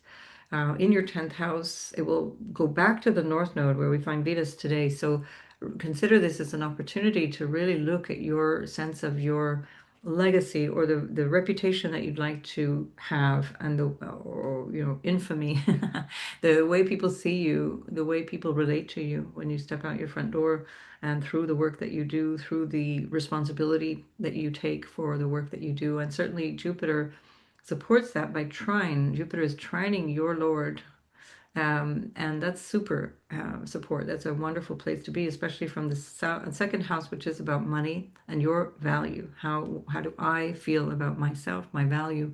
That will also turn around on the 11th of March. Jupiter is stationing direct, but actually it's already in the degree that it will be stationing. So we're here now. So think of this as the Jupiter that you're working with.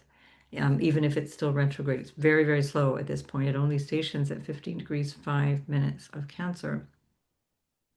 And the Saturn Neptune is a huge deal. We already saw that last summer, but the fact that it's coinciding with this eclipse, it shows that things are changing in a huge way, rapidly.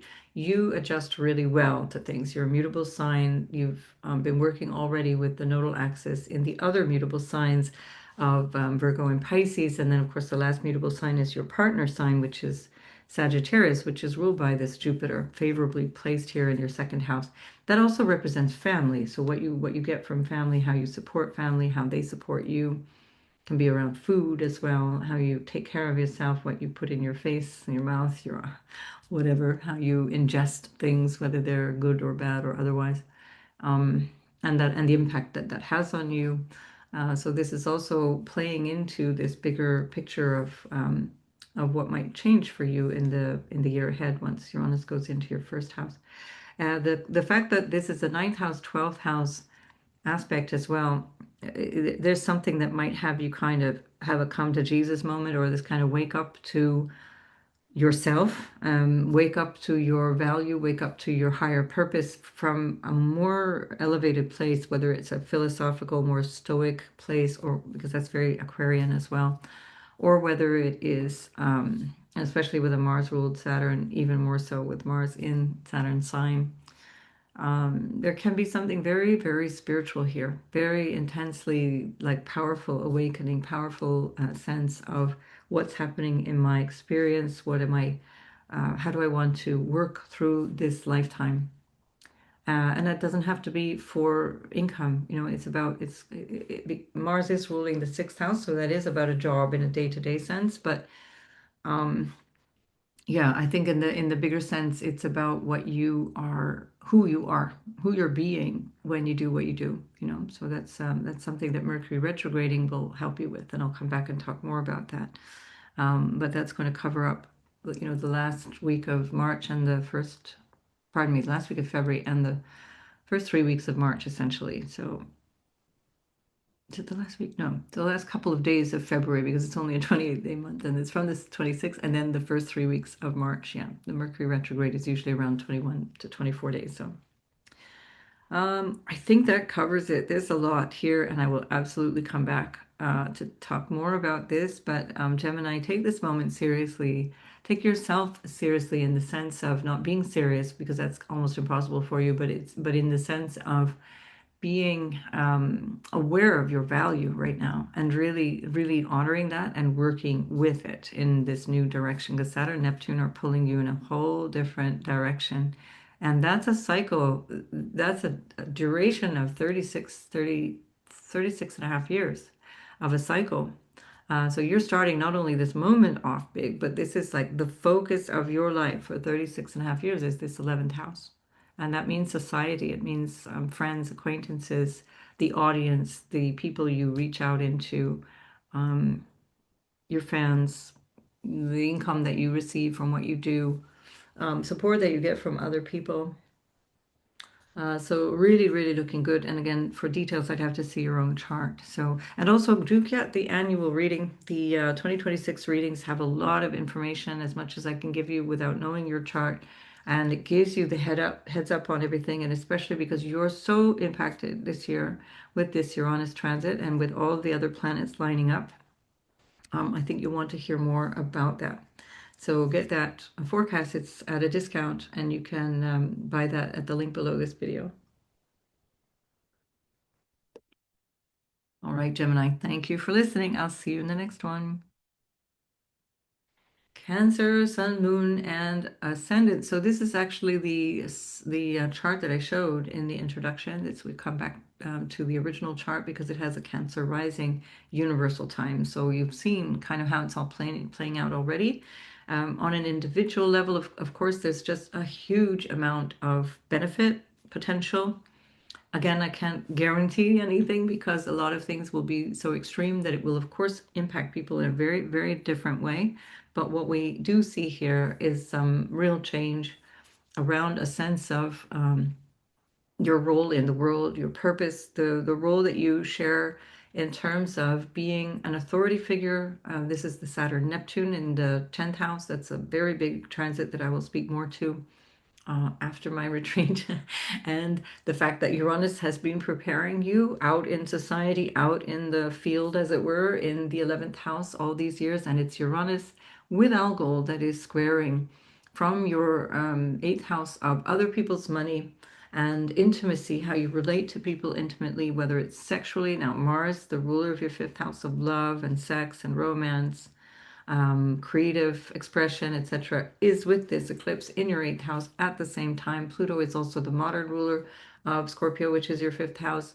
So, very strong indication for intimacy, for renewed passion, and that can be a passion that is non-sexual. It can also be a passion that has more to do with the occult, because the 5th house is also the house of, in Indian astrology, they call it the house of mantra, the understanding of the intellect, the things that you know, kind of know, that you came through this lifetime with knowledge. And that is tied into the 8th house, which is also about the occult and about mystery school stuff and the things that are more related to psychological or more cosmic stuff, things that we can connect to through our spiritual understanding of things, or the unconscious mind, for example, working with the unconscious mind.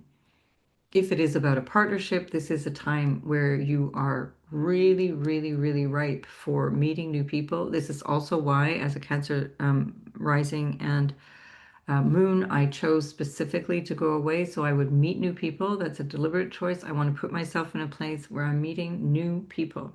And that is something also that is connected to my teacher, so connected to a spiritual practice. It's meeting new people in a place. So if you can do that, even if it's for a Sunday morning meditation, or or anything that is connected to something that brings you into a group of people that are new, coming from a place of shared values, shared ideas, that might stimulate your intimate life or might stimulate your psychological life or your sense of your spiritual and more occult based life. This is really, really strong right now, especially with Uranus in the 11th. You'll be meeting new people. Now Uranus is direct. And so the other aspect of this, of course, is astrology. And this is where I can plug my astrology courses. I have the beginner's course and the intermediate course for improving your chart reading skills, which are both starting at the equinox in March. And you'll get information below. There's a really good price now to get these. For the intermediate course, the early bird rate actually ends at this eclipse. For the beginner's course, there's two tiers of early bird rate, one till the end of January, the other one till the end of February, and getting a discount off the otherwise reasonable prices. Um, and so join me because I really do want to share a deeper vision of astrology with people. This is not about going over lists of keywords. It's really going to be looking at a deeper vision of astrology and hopefully to incite you with the same passion that I have for these things because this is where the chart is taking you in a new direction, new career. And if it's not astrology, it's something that connects you to your soul. It's connecting you to a higher purpose. Jupiter is in your first house and it's trinal to this North Node, which has been already since the beginning of January, I think it was the 11th of January 2025, that went into the ninth house with Venus on the North Node, which is all about your 11th house story, the social story, the finances that come through the work that you do, what is home for you. Venus rules your fourth house of home. That's that's the foundation of your emotional and psychological home as well. So it's not just the physical home, but it can be that too. And that again with Mercury, which represents the 12th house. So again, this can represent a move that specifically targets a foreign land or a person that comes from a foreign land. And that can change your residence. You have Saturn in the 10th house, Saturn being the ruler of this eclipse in the 8th house of intimacy and how you connect with other people through values or through money or shared resources, or what you receive from them, and it's ruled by Mars. So your 10th house is ruled by Mars, just as the fifth house is. And the seventh house is also ruled by Saturn. And when the ruler of the seventh house goes into the 10th, there's a really strong indication for marriage. I got married as a Cancer moon and rising. The last time Saturn was in Aries. And in fact, that was also when I became pregnant with my first child. And Saturn only just moved into Taurus when I had my first baby, Layla. Layla has 2 degrees Saturn, I think, in Taurus.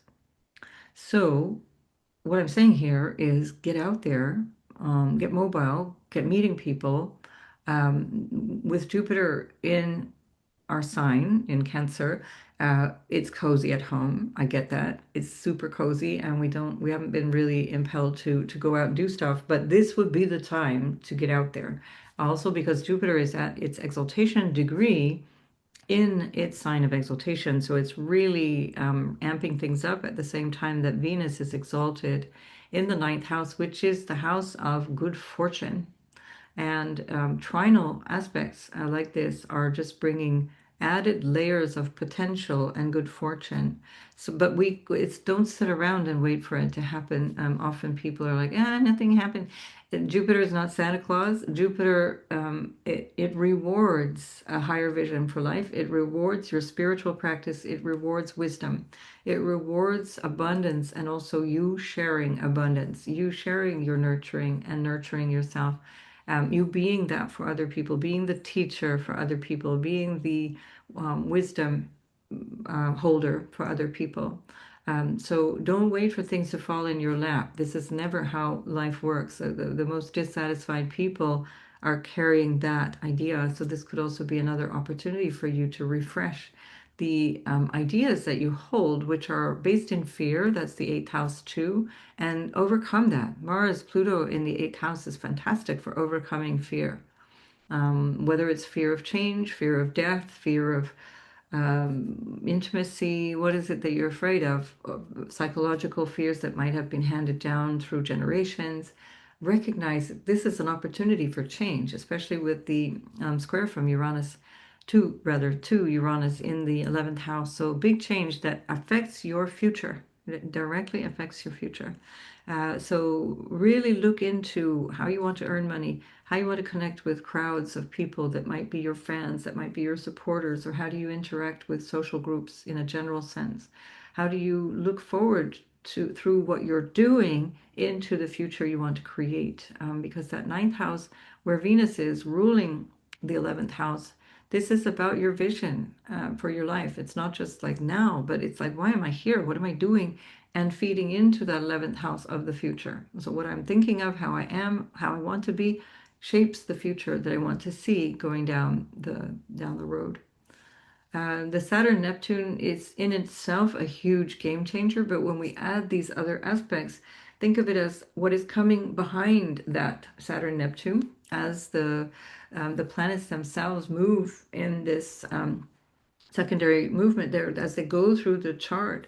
They're moving in this anti-clockwise direction that is coming to approach everything that's happening in your 10th house, and that's something that you want to relate to everything that comes from inside you, your spiritual self, the psychological wisdom, the emotional strength and wisdom that you have, the knowledge of other people and the way that you can work with that.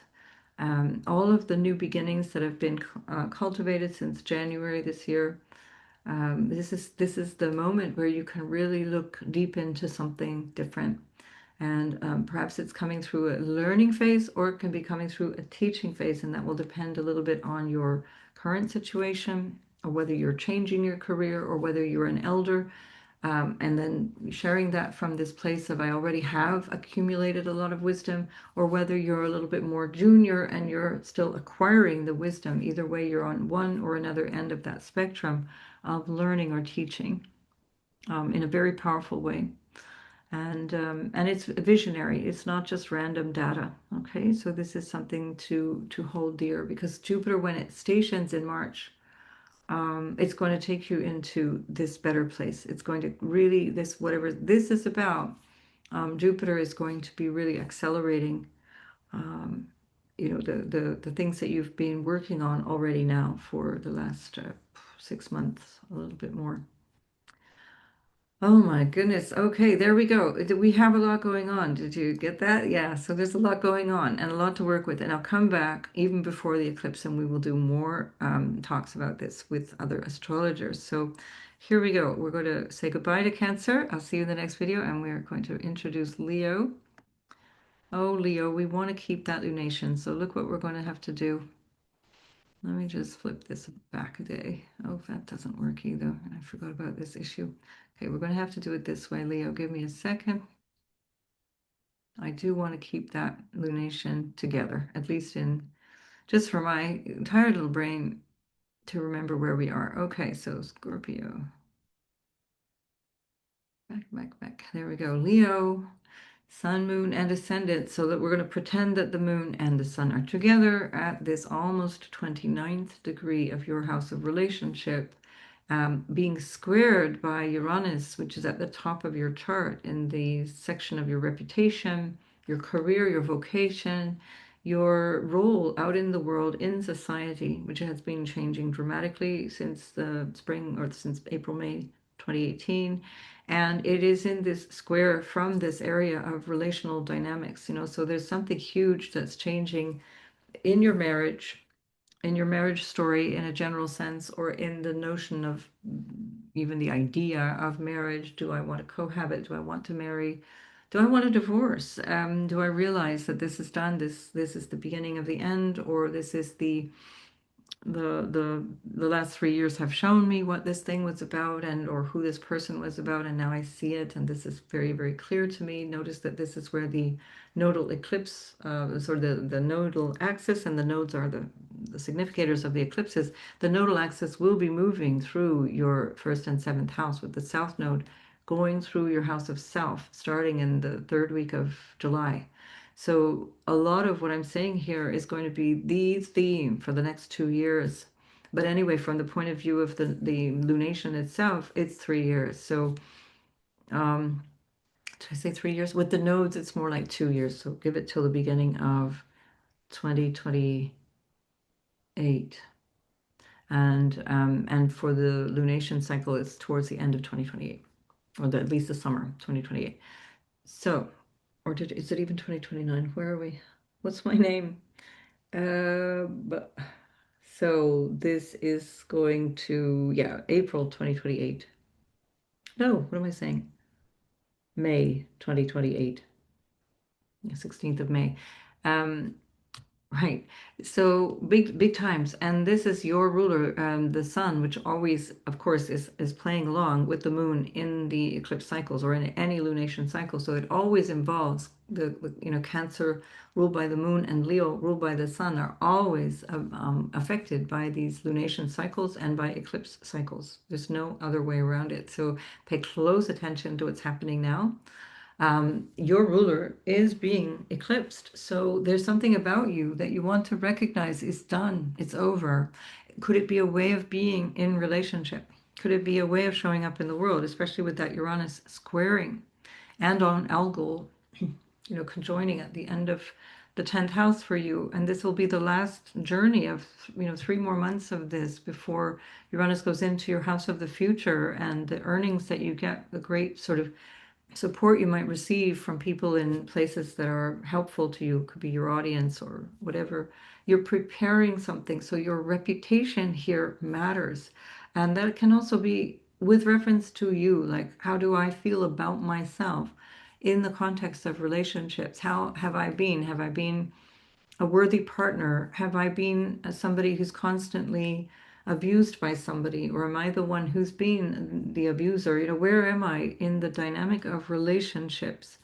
How have I been showing up? And obviously, if you're a raging narcissist, you're not going to take advice from me. But anyways, if there's something that you can detect in the way that you are, you're already in this phase of understanding yourself, because once the South Node goes through your first house, it will take away layers of who you think you are till you get back to something that's more essential of yourself. And this would be a great place to start, because then it's a lot more graceful when the nodes shift and you start having eclipses much more deeply impactful from August onwards. So for some of you, that'll be your birthday time.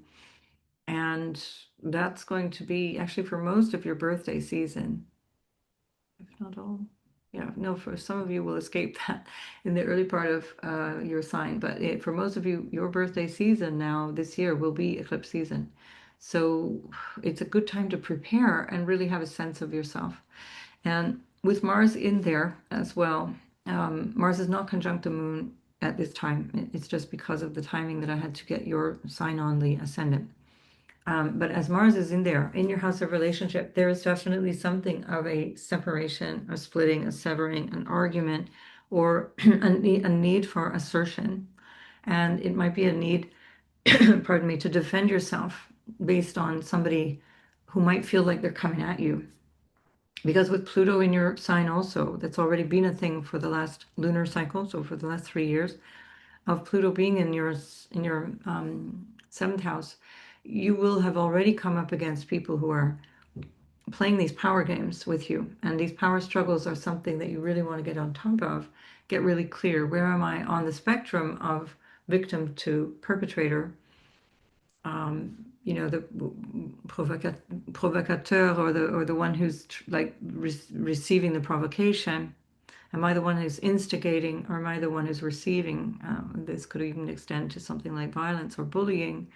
Again, this will be obviously not all of you, but it's worth really looking at this, because such a lot of energy is in your relational sector that it's going to be worthy of exploring for a long time. It's part of a bigger theme. And go back to if you haven't already seen it, the Leo full moon video that I did about the full moon in your sign on the 1st of February. And you can find that on my channel. And look at that, because there's a lot for you in that, especially in the introduction. The nodes they're not in the same axis as the actual lunation. So the North Node itself is in your 8th house of intimacy. And this again emphasizes the story of relationship. It's also about how you share money, how you share your heart, how you share your, most deepest, darkest secrets, or your most passionate love. This is, one of the reasons why Leo has that sense of heart-based relating, because Pisces is in the eighth house. These are the things you learn if you work with me through the astrology courses, that Jupiter rules your eighth house of intimacy and connection on a sexual level, a deep love relational level, on a psychological level as well. And we have Venus there. Venus is the ruler of your 10th house, where we find Uranus, and she's with the North Node. So there's something really significant happening here that could be about your relationship that already exists or one that you're starting. And this will be a relationship to remember for sure. So be really clear of any red flags. Be really, really clear of your role in allowing certain dynamics in relationship that are not necessarily good for you. Not to say that any relationship won't be, but just to say the potential is there when you have Pluto and Mars there at the same time and a square to Uranus in the 10th house. And we're talking about reputation, social status, how you're seen out in the world. So be careful of who you attract, and also what that feels like. Listen to your heart. That's really the only thing that needs to be said about that. Listen to your heart and don't override that. Um, Mercury is also in the eighth house, and it's trinal to Jupiter, which is in your 12th house. So there can be some fabulous insights here around your intimate life, around your spiritual life, around your psychological foundation in life as well, around your sense of your unconscious mind versus your awareness of what you've received or inherited through family patterns. This can be financial. Jupiter is in the 12th house, so you might be finding that you're spending a lot of money, especially as this South Node is in your second as well, plus Mercury in the eighth. So be careful how you spend your money, how you invest your money. I wouldn't unless you're really good with money and stuff like that, be careful how you put your money in anything now. Um, do not loan money to friends or family at this time. It doesn't mean strictly speaking, but just at this time. Um, there can be an opportunity, for example, to really communicate in a deep, deep way and express something important to you. That can be through a love relationship or even a client-based relationship, that you become much more attuned to your clients, or you're receiving better revenue from your clients, or you're able to feel like, okay, this is the opportunity now to raise my fees, or to be clear where my work, where my energy is best placed, because Jupiter is in the 12th house, where you're doing a lot of introspection, and then you're going to have Jupiter move into your first house after the 30th of June. So that's the ruler of that eighth house, and it also rules your fifth house of your creative self-expression and your exuberance. And so that's also why Leo is known for that exuberance, because Jupiter in Sagittarius rules your fifth. So it's like, look at me. And that can be also financial, where you're kind of like, don't be careful how you share the wealth, or be careful what you're doing with your finances, or what you agree to around that. And the same, of course, for the relational dynamic. Um, if this is about a business partnership, also be careful, because there might be something that you realize is happening and you didn't realize it until this point, or until the weeks around this point, and there's a need for change. So observe the last 3 years. You will have already seen some signals around this. And then you'll know for the next 3 years how to take care of the future going forward, if there's something that needs to be rebalanced in terms of business or even marital relationships, right? And again, if it's a new relationship, you'll be working your way forward into the next 3 years. So again, with all the caveats I just mentioned there. But I'm not suggesting you should not engage with somebody at this time, or that you shouldn't be in partnership with people, business-wise or otherwise, but rather that there's a lot going on that can be tricky, because it's coming from unknown places, or it's coming from places that might have you feel a little defensive, or a little bit of the sort of weaker party and feeling like you have to push back against something. So really, really sit with yourself. Really, that's, I think, the best advice I can give you. Sit with yourself regularly, listen to your heart and trust it, and don't do things because of how they appear. Do things because this is the best thing for you and for all parties concerned, but especially for you. And then Saturn, Neptune have gone into your ninth house. I'll do much more about that in separate videos. I've already done also a video with with Anne Barr, who's a mega Leo, and it's a great conversation. So do listen to that because we talk a lot about the Saturn, Neptune there. And I'll come back, of course, to talk about that individually for people.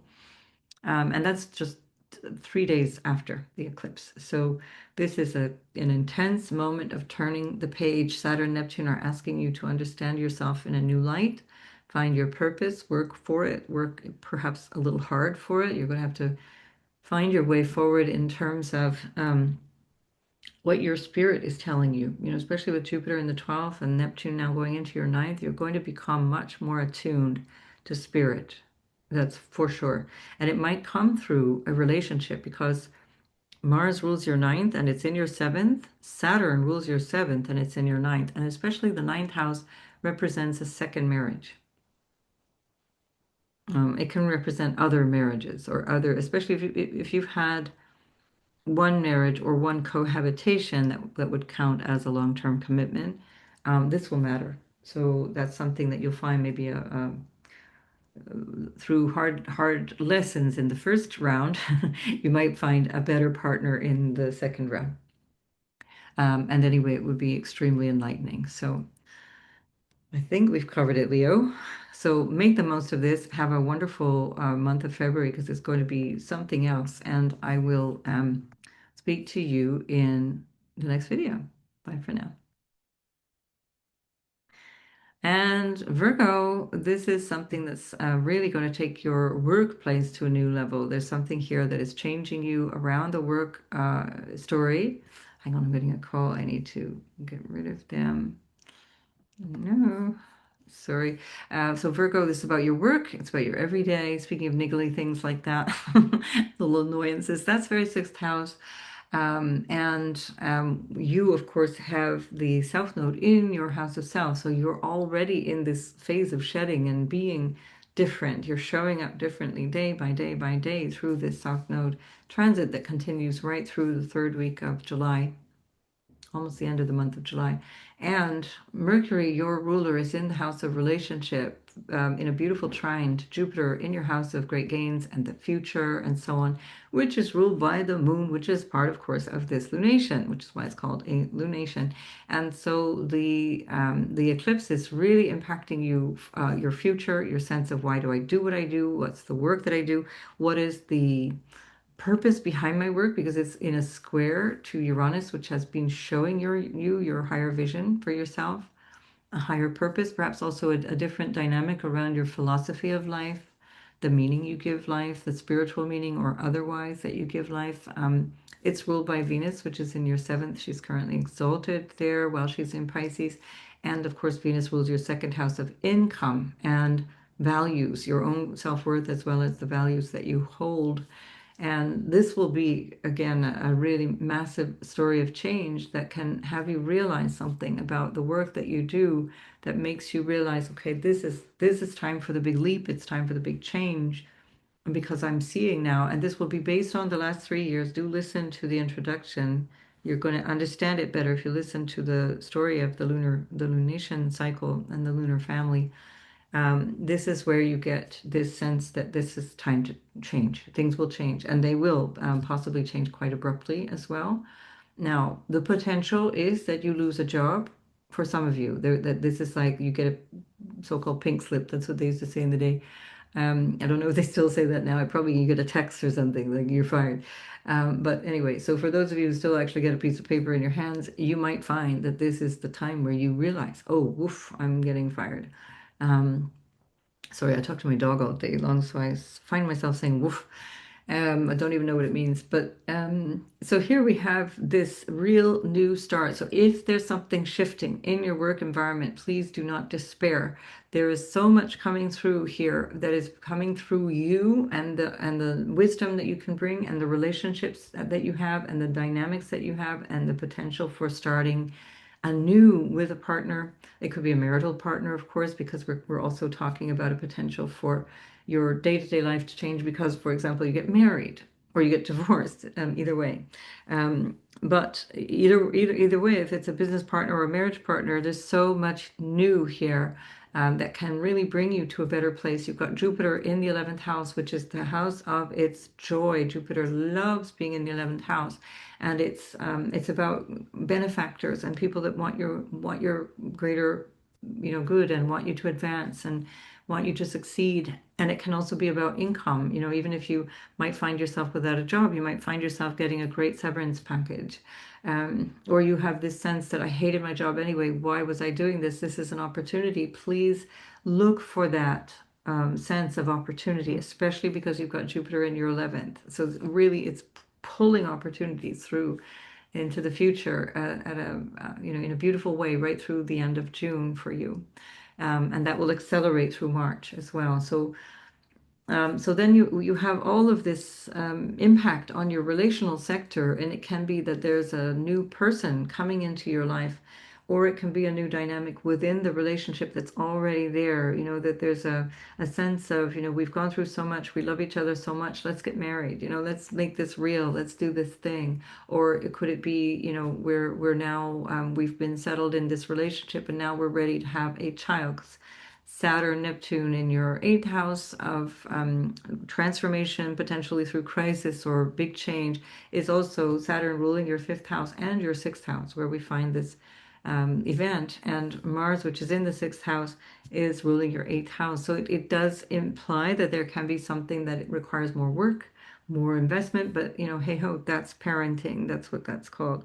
So, there's diapers, there's laundry, there's vomit, there's all that. So, but it's worth it in the end because you get these great kids, and that's hopefully what you will get if this is part of that story.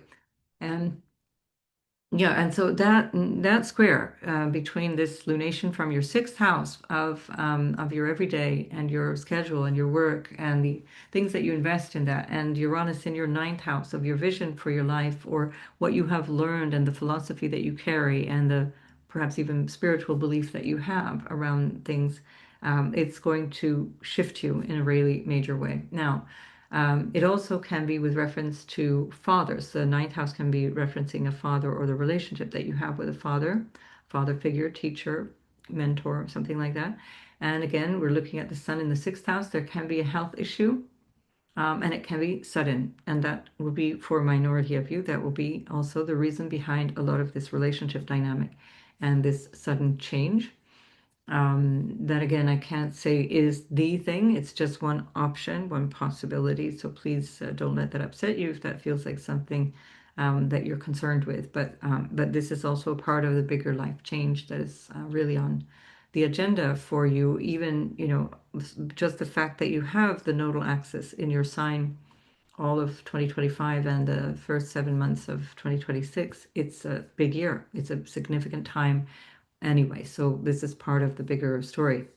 And this is also the direction of the eclipses. So you're going to find that whatever is happening here now is showing you what is going to be the new thing in your sixth house. And that will involve your own personal health, how you might take care of that, how you are going to be seeing how you neglect your health potentially, what you need to do about the everyday to make things work, like literally even down to, are you sleeping enough? Are you taking care of your mental and physical health? Because also the fact that Mars and Saturn are interchanging in what's called a mutual generosity between the sixth and the eighth houses, there can be a mental health crisis. You might find yourself overwhelmed and burnt out, and it's just like enough of this habit, this job, this way of showing up every day. Here comes the dog. Speaking of showing up, that's sixth house as well. That's pets.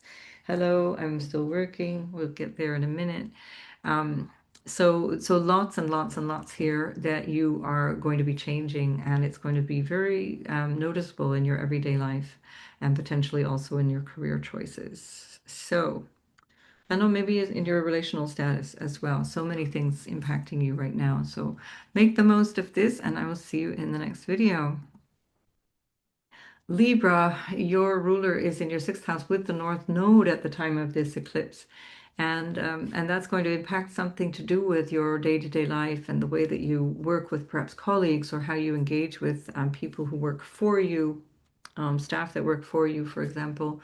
And then the eclipse itself is in your fifth house of romance, of your creative self-expression, your children. If you have any projects that feel like children, that can be your business as well, entrepreneurship. Mars rules your money house and as well as your relationship house. And it's playing a big role at this time as it's also ruling Saturn, Neptune as they first moved in. Well, the second time actually, but they first now forever for the next very long period of time move into your seventh house of relationship. Saturn is your exaltation ruler, so actually really helpful for you, and that can bring you a good boundary, perhaps a much needed boundary in relationship. I'm not sure that it might even end up being a bit of a net neutral with Neptune there, because Neptune in the seventh house doesn't give good boundaries. But learn the boundaries now between now and April of 2028, so that you are when Saturn moves away from this seventh house and leaves Neptune behind, you're clear with your boundaries. Nonetheless, the fact that Saturn and Neptune are no longer in your sixth house and now your ruler is there with the North Node, this is going to be an absolutely wonderful feeling of things changing in a dramatic way. It is, of course, the sixth house of effort and where you have to deal with hassles and difficulties, but it's nonetheless a really big new start that comes from a place of finding your passion or finding your sense of your what brings you joy, what you want to express in your life, how you want to express it, and so on. That is so strongly indicated right now with this eclipse, and it's squaring Uranus in your eighth house. Hello again. I have a very persistent little dog here. Um, Squaring Uranus. Usually she waits till Sagittarius, but here we are. Um, oh, I started late. That's right, because the electricity thing. Uranus is in your eighth house of intimacy, the house of marriage and how you share things within marriage or what you share with other people in a general sense. And that can be intimacy that is sexual or emotional or psychological, but also how you share money and resources of all kinds, especially because we're looking at very specifically Venus ruling that. So it can very specifically be about that intimate relational sector and money. Of course, that's the other Venus thing. But with Venus on the North Node and exalted in your sixth house, whatever this is, looks like you've got the upper hand, or that there's something that you're dealing with that you find optimistic, that there's a new potential here. Do not overpromise. I would really sit with things for a while if you have to negotiate around a divorce, for example, or even around a business contract or something like that. Give it a minute, maybe even well into March. I would even suggest that you wait, especially because Jupiter rules your sixth and is in your 10th. Wait until after Jupiter is direct, so after the 11th of March, if you have to navigate stuff like that. Even if it's an employment contract, like stuff like that, buy yourself time if you can, so that you're not actually um, caught up in excitement around something, because this can be part of that energy. It's like, oh, the enthusiasm and the ideas and the passion and everything that comes through the fifth house dynamic and the eighth house where there's perhaps stuff that's churning up that can be psychological or things that are hidden and maybe not visible to you at this stage. It's an unstable energy. Don't begin certainly don't begin a new corporation under this, or dive into a new company. Again, not necessarily problematic depending on what you're doing, if you know what you're doing, but I would want you to be far away from the eclipses. To if you're doing any kind of project that has something to do with a career-based enterprise, like a creative thing, go for it. A creative, self-expressive, artistic thing, go for it for sure. Um, if it's a career project, like an entrepreneurial project, then hold back and definitely in that case wait until Jupiter is direct. What else do I need to speak to here? So yeah, and then of course Mercury is trinal, that Jupiter. So there's going to be a Mercury retrograde baked into this season as well, which overlaps the two eclipses and also will finish up only by the 20th, I think, of March. Um, so there's something about what you're doing every day, obstacles, agreements, and things that you might contractually get involved in that will probably need renegotiating again in March or even into April. So at the very least, again, wait for Jupiter. If you can, wait for the Mercury retrograde to complete itself because it's all happening in your sixth house. If it's a health issue, that can help you work through that health issue.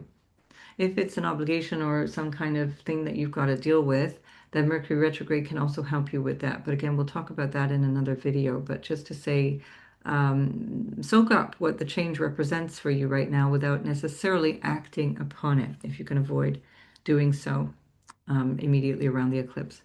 All right, Libra, make the most of this time, and I'll come back and we'll talk a lot more about this because there's so much to say. I'm sure I've forgotten 15 things already. All right, take good care. See you in the next video. Scorpio, your ruler is in the same sign as the eclipse is happening. So in your fourth house, where we find Aquarius, whether you consider Mars to be your ruler or Pluto, I work with Mars, the traditional ruler, but Pluto we can consider a scorpionic ruler as well. And they're both there. So it's square to you. That's what I was saying in the introduction, all the fixed signs having these this need to integrate a lot. And this is going to be all the more true in the relational sector or where you live, where you feel safe and secure, as the eclipse itself is in a square to Uranus in your seventh house of relationships, contracts with business partners, business stuff in general. And the fifth house is also where we find business. Entrepreneurial style, creative expression and so on. And that's a part of this story because that's where the North Node is here.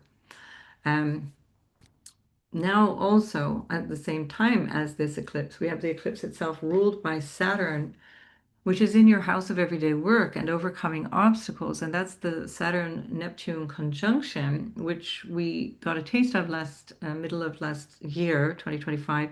But we are going to have exactly like 3, 4 days after this eclipse. It's almost a detail at this point, but it's going to be very impactful in terms of a new cycle of how you deal with things that you do at work, how you deal with your health, how you deal with overcoming challenges, how you and you're good at that because one of the things about Scorpio is that they have Mars also ruling the sixth house. That's why you have that reputation for being the kind of person you want around in a crisis because Mars rules your sixth house where we find Aries. Aries is the hero. I'll do the thing. And that's where we find the Saturn Neptune conjunction as well as the Chiron Aries conjunction. And you'll find other videos about that in my channel on my channel, in my channel. And your ruler being in the fourth house at this time is also potentially a feeling of irritability or a feeling of restlessness. I need to do something. I need to create. I need to move in a new direction. I need to act upon something that makes me happy.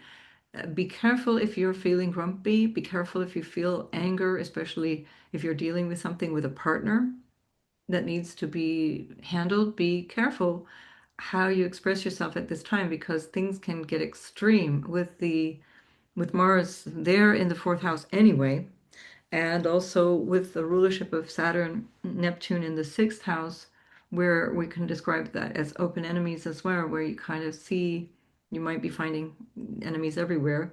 Be careful of that sense of needing to be highly defended around this time because that's your ruler in the fourth and it's not necessarily comfortable there. It can be psychologically really intense and also you can just be like kicking the dog when you get home from work or yelling at the kids or really not in a good place emotionally. And especially because it's in the square to Uranus in the seventh, you might impinge on really important relationships by doing something you will regret potentially. Or they do something and then you're like, wait, what? Either way, it can change the dynamic in your relationships.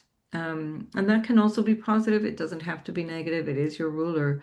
So there's something that you can work with here. But that also is the house of clients where we find Uranus, and that's been where Uranus has been for the last 7 years, almost 8 by this point. So 2018.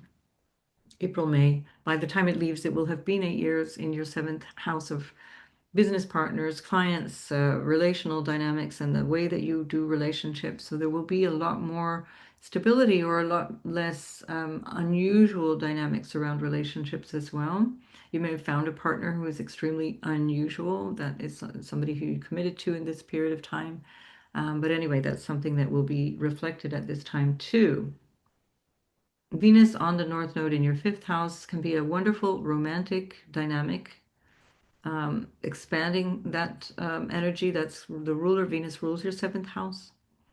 Um, and she rules the 12th house of bed pleasures, and she rules so the 12th house also represents hidden places, places you retreat to, faraway lands, distant shores, places that you go to do business with foreigners, foreign people. It can be far away, in the sense also of people may have passed and then you're still in this connection with them that feels spiritual, or that there's a lineage there through ancestry and this kind of thing that can also be part of that. And especially because Venus is in the fifth, with the North Node and Mercury, which symbolizes children, there might be something really special happening around children in your life, your own children or other people's children, or the notion of having children or deciding for or against them. Maybe the Mercury retrograde will bring more information around that, no doubt. Mercury rules your eighth house of psychological well-being and intimacy and taboos and astrology, mystery school stuff. We have Jupiter in the other house of astrology, by the way, which is the mentoring side, the counseling side. And that Jupiter is very strong up there right now. So I'll plug my pitch right now, where if you're interested in learning astrology with me, that'd be a great change to your everyday life. I'm starting the Introduction to Astrology course, as well as an intermediate course, over the weekend of the 21st, 22nd of March. They're not together, although you can take them together if you're already intermediate. Some people are doing that. But if you're a beginner, you can only start with the beginner course, and you will learn some real depth around astrology if you're interested in that. And I just say that because it's all kind of in there, with the Jupiter in the ninth house. This is also about finding meaning in what you do, finding the romance back in your relationship, or finding the way that you want to express yourself in your creative, self-expression. Bringing higher meaning into your art, for example, or into your teaching, into your communication of all descriptions. There's a lot of emphasis at this point and until the end of July, really, emphasis on you and what you love, what brings you joy, what brings you happiness, what brings you fun. And this eclipse is part of the eclipse is really saying, what do I need to be happy? What do I need to be grounded and secure? And that can be emotional, psychological, or material. And then you express that in the fifth house. So this could be a very good question to sit with at this time. It's really the whole story of February and into March. And of course, going forward, because the North Node is going to be in your fourth house. This could be a change of residence, and that change of residence also is something that could be tied to a relationship or a business partnership or business plan or children. Maybe you need to move into a bigger place because of children, or maybe it's that you need to move to closer to a school or whatever. That can also be part of this story. Or because of a job change, because Saturn, Neptune in your sixth. So moving house, changing your residence because of work or because you're retiring from work. That's also very possible at this time. I'd have to see your own chart to know more about that. All right, Scorpio, make the most of this. I will see you in the next video. Sagittarius, this eclipse is happening in your third house of communication and your local space, your community, your neighborhood, your neighbors, your siblings, your extended family, your willpower and your goals, especially with Mars there. You definitely want to set yourself a goal. Perhaps the goal will be more with reference to what you want to do out in the world through society, through how you reach into your community or into education. A lot of, your natural skill is centered on your educational and teaching capacities. And the shadow side of that is the know-it-all capacity. That's partly because Aquarius is in your third house, and that's why Sagittarius has this reputation for being the know-it-all, because Aquarius is that strong fixed sign, fixed air intellect, Yes, I know the answer. And so that can also be part of this, but it doesn't have to be. But anyway, just for the little aside, these are the kinds of things we learn when you learn astrology with me. So the new moon solar eclipse is happening in your third house, squaring the now late Taurus and direct Uranus that's set at 2732 of Taurus. That's the same degree that it's been at for all of the month of February at this point, because it's stationed there on the 4th and it doesn't move. It takes ages for these planets to move. So we're really looking at the month of February and into March where Uranus is there.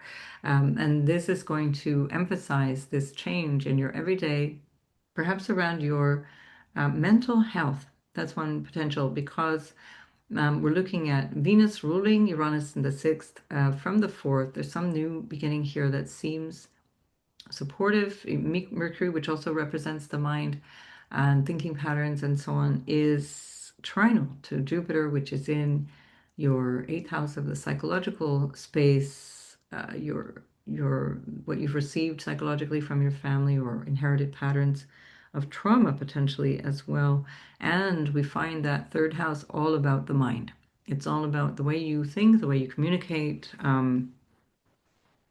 the way you teach and do practical things. It's your house of skills, what skills you bring to the table, and also with Mars there, a very powerful opportunity to develop your skills and use them in that fifth house way, because Mars rules your fifth house of creative expression. Is it musical? Is it artistic?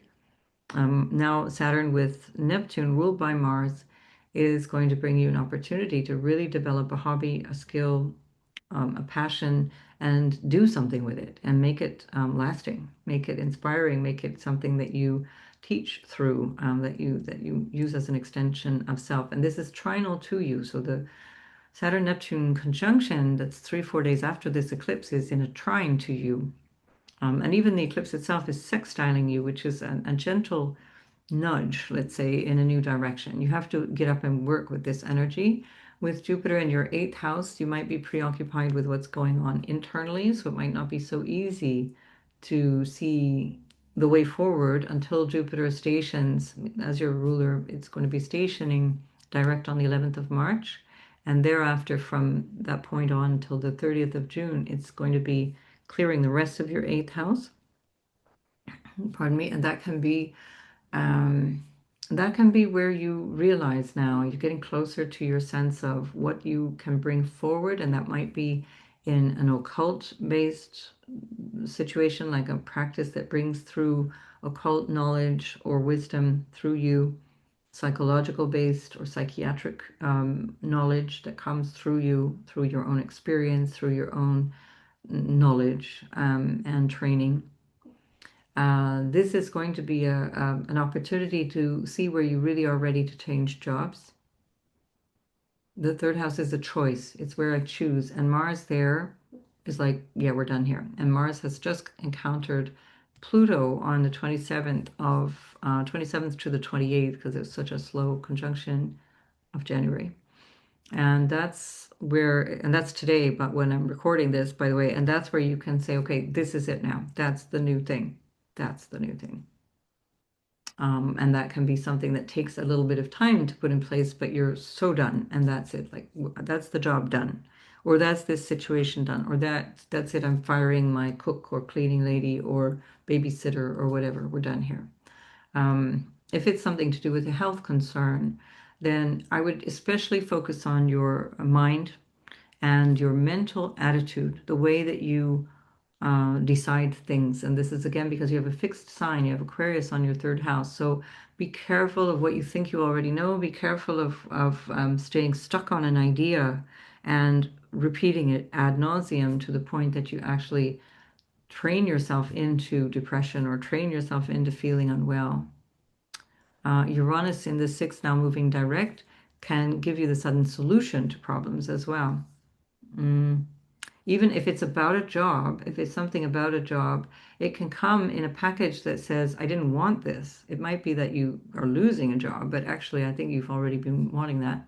With the South Node going through the 10th, it might be like, I'm so done with this career. I don't know what else to do yet, but I'm done with the career. And so again, see it as grace. Don't allow yourself to fall into despair, but say, what can I create? Because these are the houses of creation. This is energy of pure creation. And then you're going to have Jupiter, your ruler, moving into the ninth house, which is trinal to you, and boosting all of that, boosting your sense of higher purpose and vision, a sense of being visionary. And the more that you can pull some of your inner stuff through that, the more you'll be able to do things kind of on your own and not have to sit around waiting for an employment contract, but reach out into something. And I think that would be the best use of this year, in a general sense, this year, but especially motivated by what's changing now. All right, good luck with that, Sagittarius. I'll see you in the next video. Capricorn, this is all happening in your money house. It's also with reference to your finances and your property ownership, that it's the movable property, the things, the stuff you own, or the possessions that you have. Your ruler is in the house of land, meaning fixed property. And so there you've got a big change too. Maybe this is about investment. Maybe you're realizing, okay, I want to invest in a way that is going to take me forward or impact my life with my own sense of what brings me happiness and joy, where we've got Uranus in that fifth house. I want to invest in something that makes me happy. I'm done living in the city. I want to move to the country. I'm done living in the country. I want to move to the seaside, whatever. And that's something that is going to happen in ways that you might not expect. It will be unexpected for sure in terms of world events, but even in terms of your own life, it might be something that's kind of like, oh, I used to think this way, now I think this way. And it can be directly impacting something to do with your money, circulation of money. So your own ruler is in the fourth house, which is about establishing a foundation. And whatever you do over the next 3 years is establishing a foundation that you will see the results of in 15 years in terms of your career, your marriage, your social status, the world outside, and how they see you. So think long term. But also think in terms of that 3-year cycle that I alluded to in the beginning of this video. Mars is your exaltation ruler, and it's also in the second house, so there's a lot of attention on issues to do with your diet, what you consume in a general sense, how people support you, how you support them.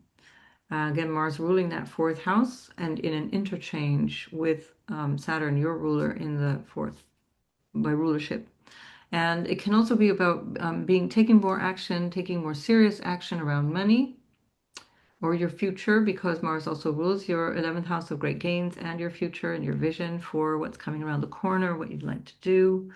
Um, the second house is your values as well. It could be about literally fighting for your values and recognizing something there that is important to you in a way that surprises you because it's coming through something that is novel.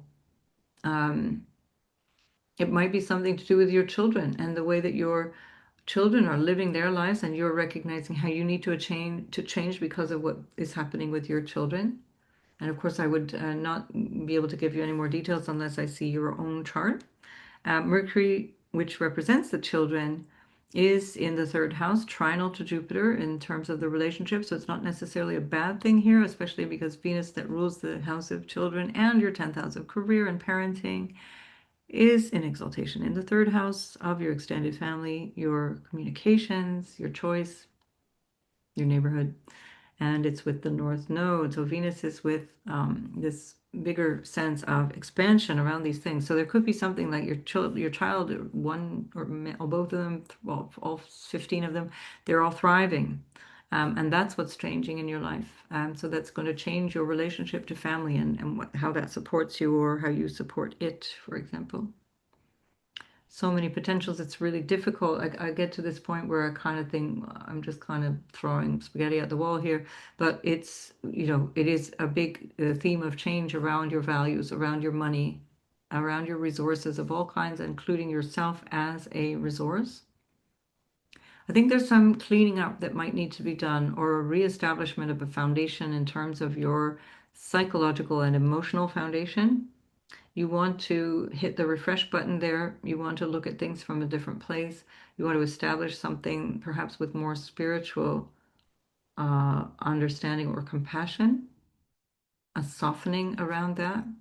That would do you a lot of good, and that will be especially helpful in terms of your overall health, because your emotions and your psychological state, and of course, the feeling of security overall in your life will improve your health overall, and that's going to be something that will change and be a big focus when Uranus goes into the sixth house of health and your everyday work. And this could be where this could also be where you realize my job is, or my quest for money, my thirst for power, whatever it is killing me.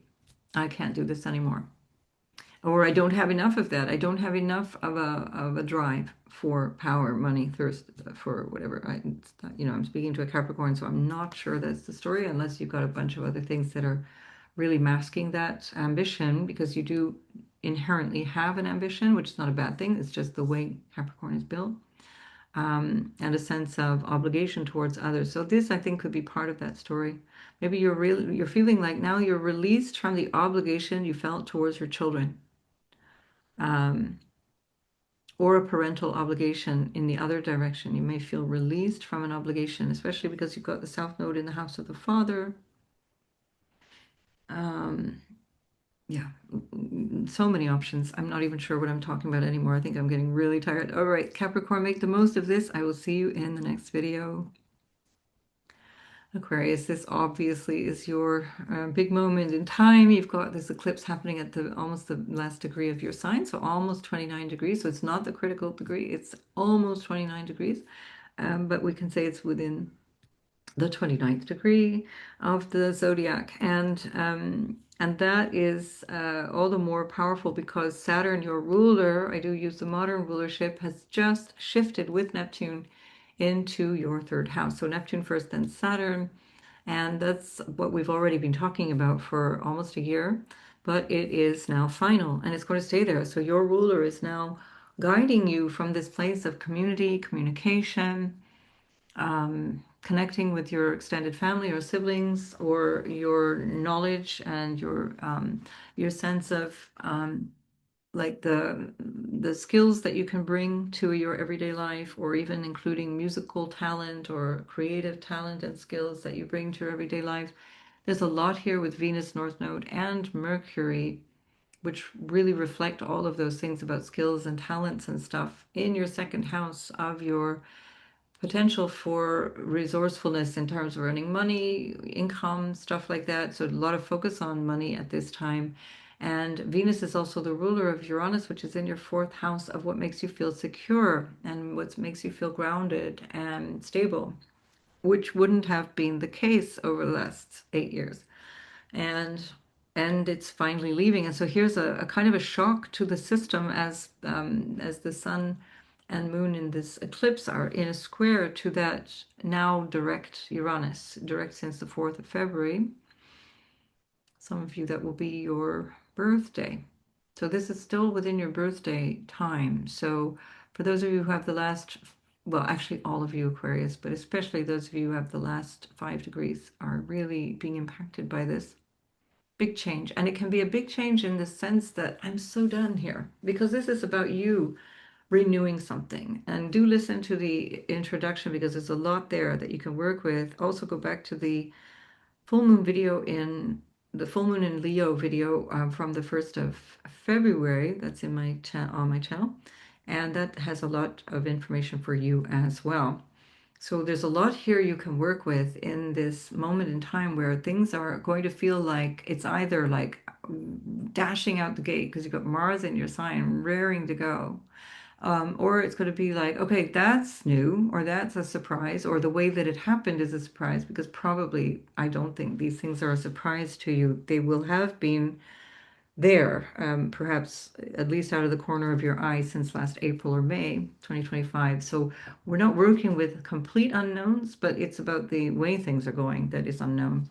And in your case, it can affect where you live. It can affect your everyday life because we're looking at the quadrant houses. We're looking at the angles of your chart. The first, the fourth, the seventh, the 10th are all angles. Mars rules your 10th house. The sun, which is in your first house, and the sun, which is also in your first house, rules your seventh house of relations.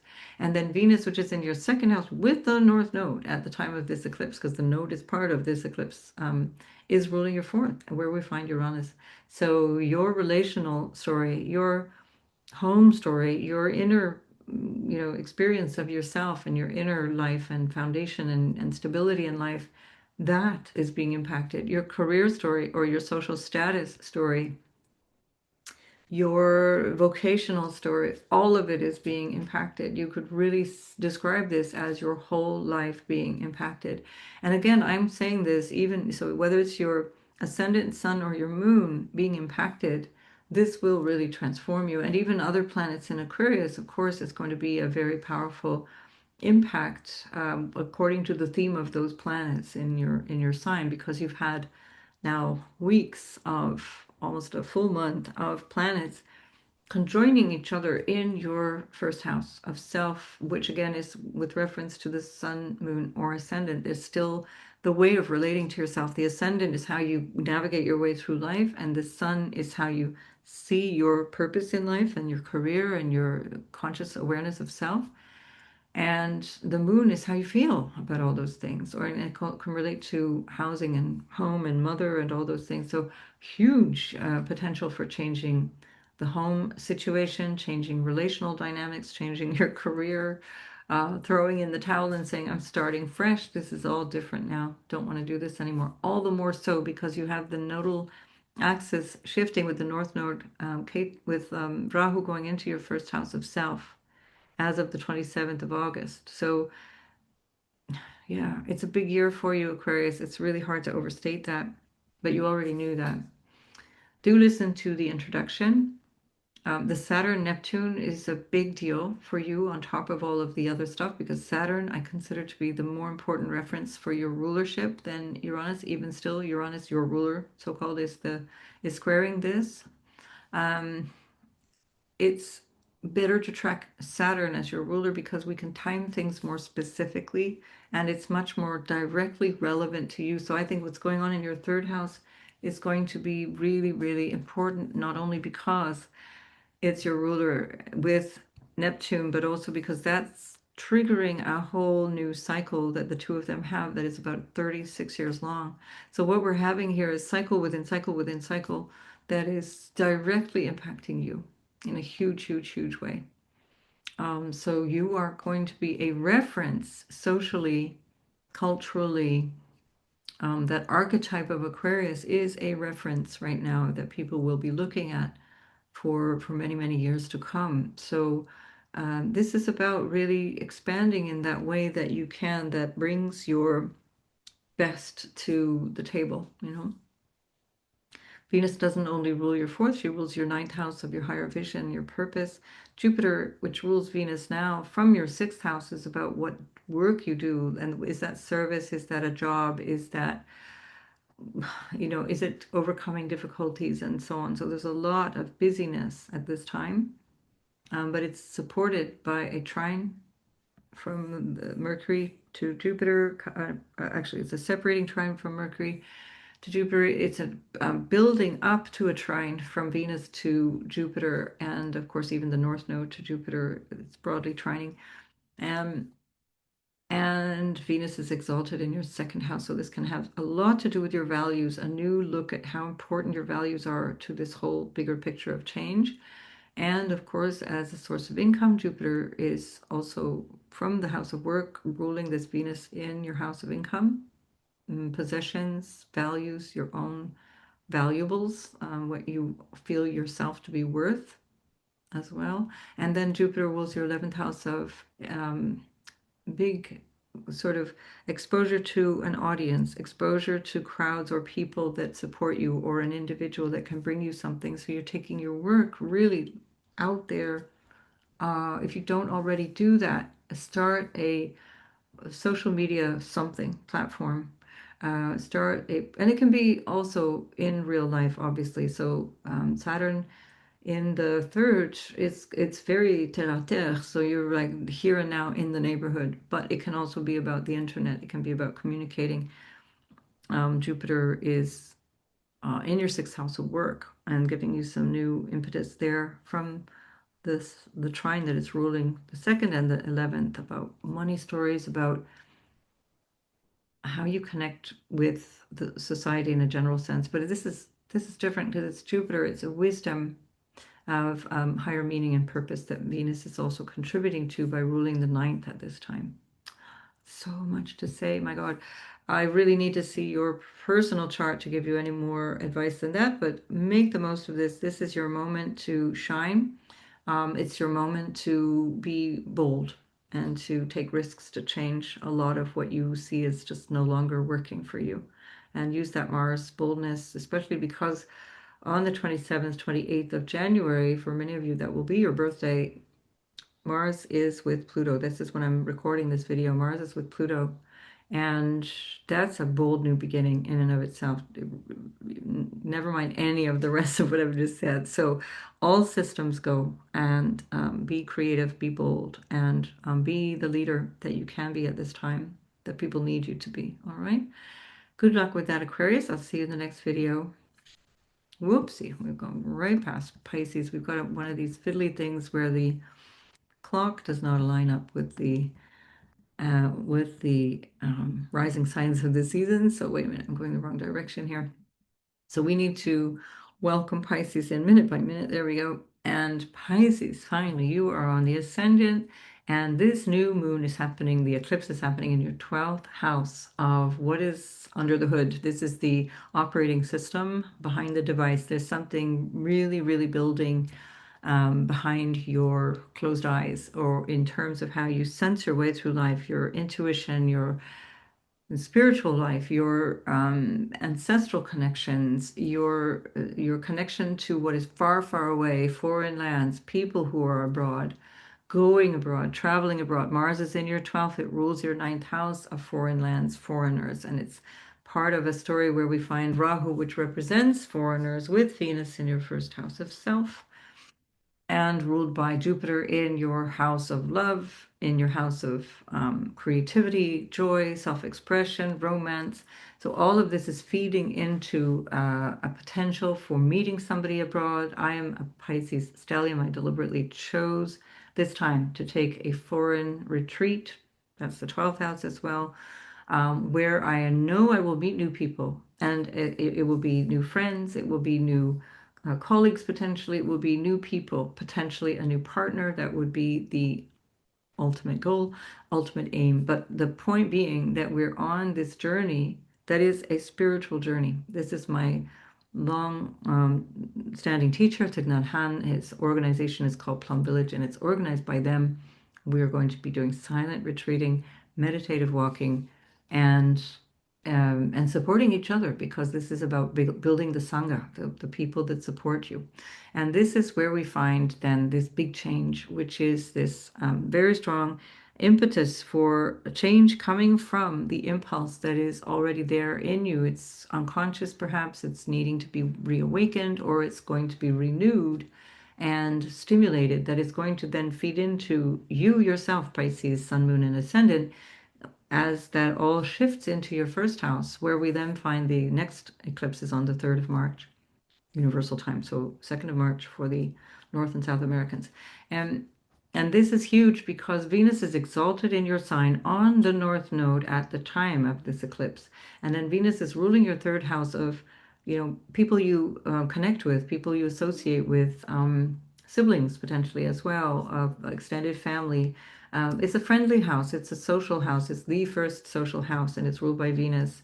And Mercury itself, which rules the other house, the relational house, is in your house and preparing to retrograde, and that retrograde will happen about 9 days after this eclipse. And on top of that, we have Saturn, Neptune. So your modern ruler could be described as Neptune, certainly a huge resonance for Pisces. Your, I find, more important ruler, the traditional ruler, the one that gives us real clarity around who you are, is Jupiter in your 5th house of joy, love, self-expression, and everything. At the same time that there's a huge transformation in terms of your sense of income, your self-worth, your values, your valuables, your relationship to belongings, your relationship to the stuff that supports you, the people that are around that support you. Your spirit supports you more than ever now. This is Saturn that rules Aquarius. And this lunation is in a square to Uranus, which is in the third house of communication. That includes your mind in terms of the way you process information. I suspect you're going to get some massive insights that come through you that are just poof coming through, awakening things that you somehow knew were there but couldn't access, or ideas that you are finding inspirational and want to do something about. Third house is about teaching, sharing, communicating, online stuff. Saturn from the second house of how you earn your income. Um, Family and how you support family or how they support you, or family and the dynamics with family. All of this is coming through this process of change as well. And we're going to come back and talk about these things again and again. I've spoken quite a lot about Saturn and Neptune in Aries already in different videos, starting last year already, because it's not a completely new story. The difference is that 3 days after this eclipse, they're exactly conjunct. And this is also adding to the intensity of this moment. So that'll be by the 20th of February.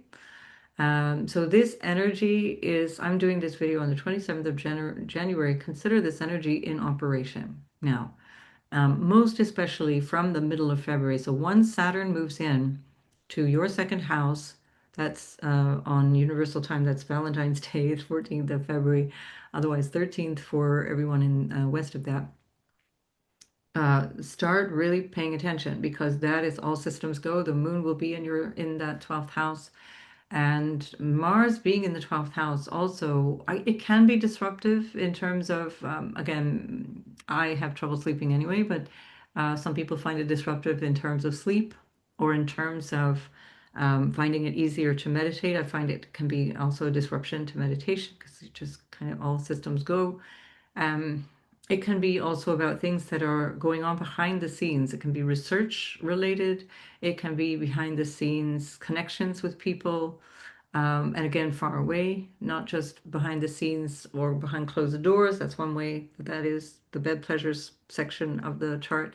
But also it can be people who are far, far away, and including, again, people who you've lost through, passing, or their spiritual guides that you never knew in body form, in physical form. What else do we need to say?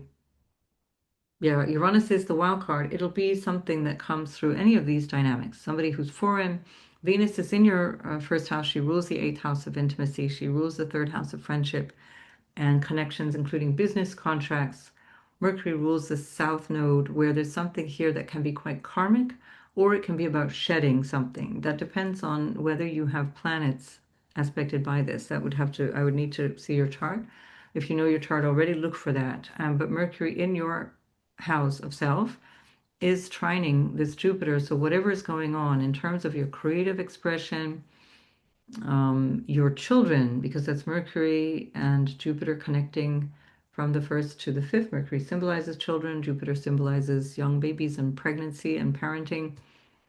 Um, that can be something new, that you're pregnant, that you're expecting children, or that there's something changing in the life of your children, and this is going to impact you in terms of now you're getting sleep, or you're not going to get sleep, one way or the other. Um, yeah, and also with reference to relational dynamics, because of course Mercury rules your relationship house, but also, so the seventh house, but also rules your fourth house, and that's your lineage, and it is your family of origin, the one you create, and it also is where you live, the house and home.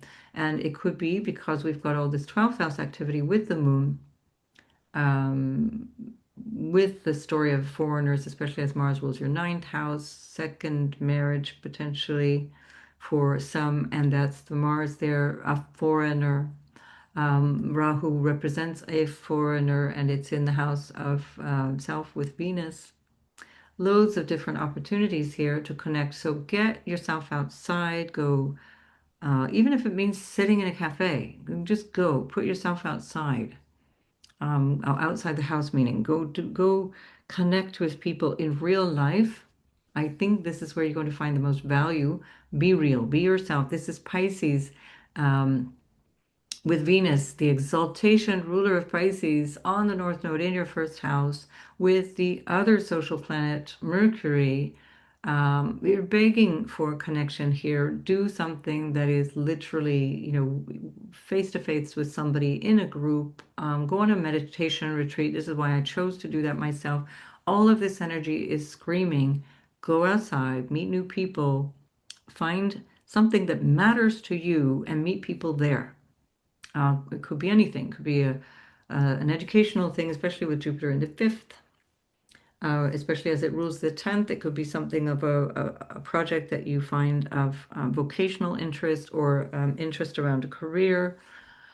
Um, it can be something that you find creative. You're going to learn painting, you're going to teach painting, you're going to learn music, whatever, because there's so much energy that's also there in the creative sectors of your chart. And anyway, that is something that you're very good at. Creative flair is natural to most Pisces. So put yourself out there, uh, put yourself in a place where other like-minded people will be that share your fun, share your ideas, that share your purpose and meaning in life. And you're going to find that the impact of this lasts a long time. This whole story of February is a long scale impact of a minimum of this particular eclipse cycle, which is a few months long, but the bigger lunar cycle, which is 3 years long, and then the Saturn cycle, which is also almost 3 years, goes to the April 2028. And then the longer arc of the Saturn-Neptune cycle, which is 36 years. So you're entering into a whole new sense of self-worth. As I've said in the annuals, for another shameless plug, get the annuals. If you haven't got the annual forecast, they're still at a really good price now. You get them through the link below. Um, Pisces energy is coming up now, and people are going to start to understand the world through the lens of Piscean energy and also with a strong dose of Aquarian energy.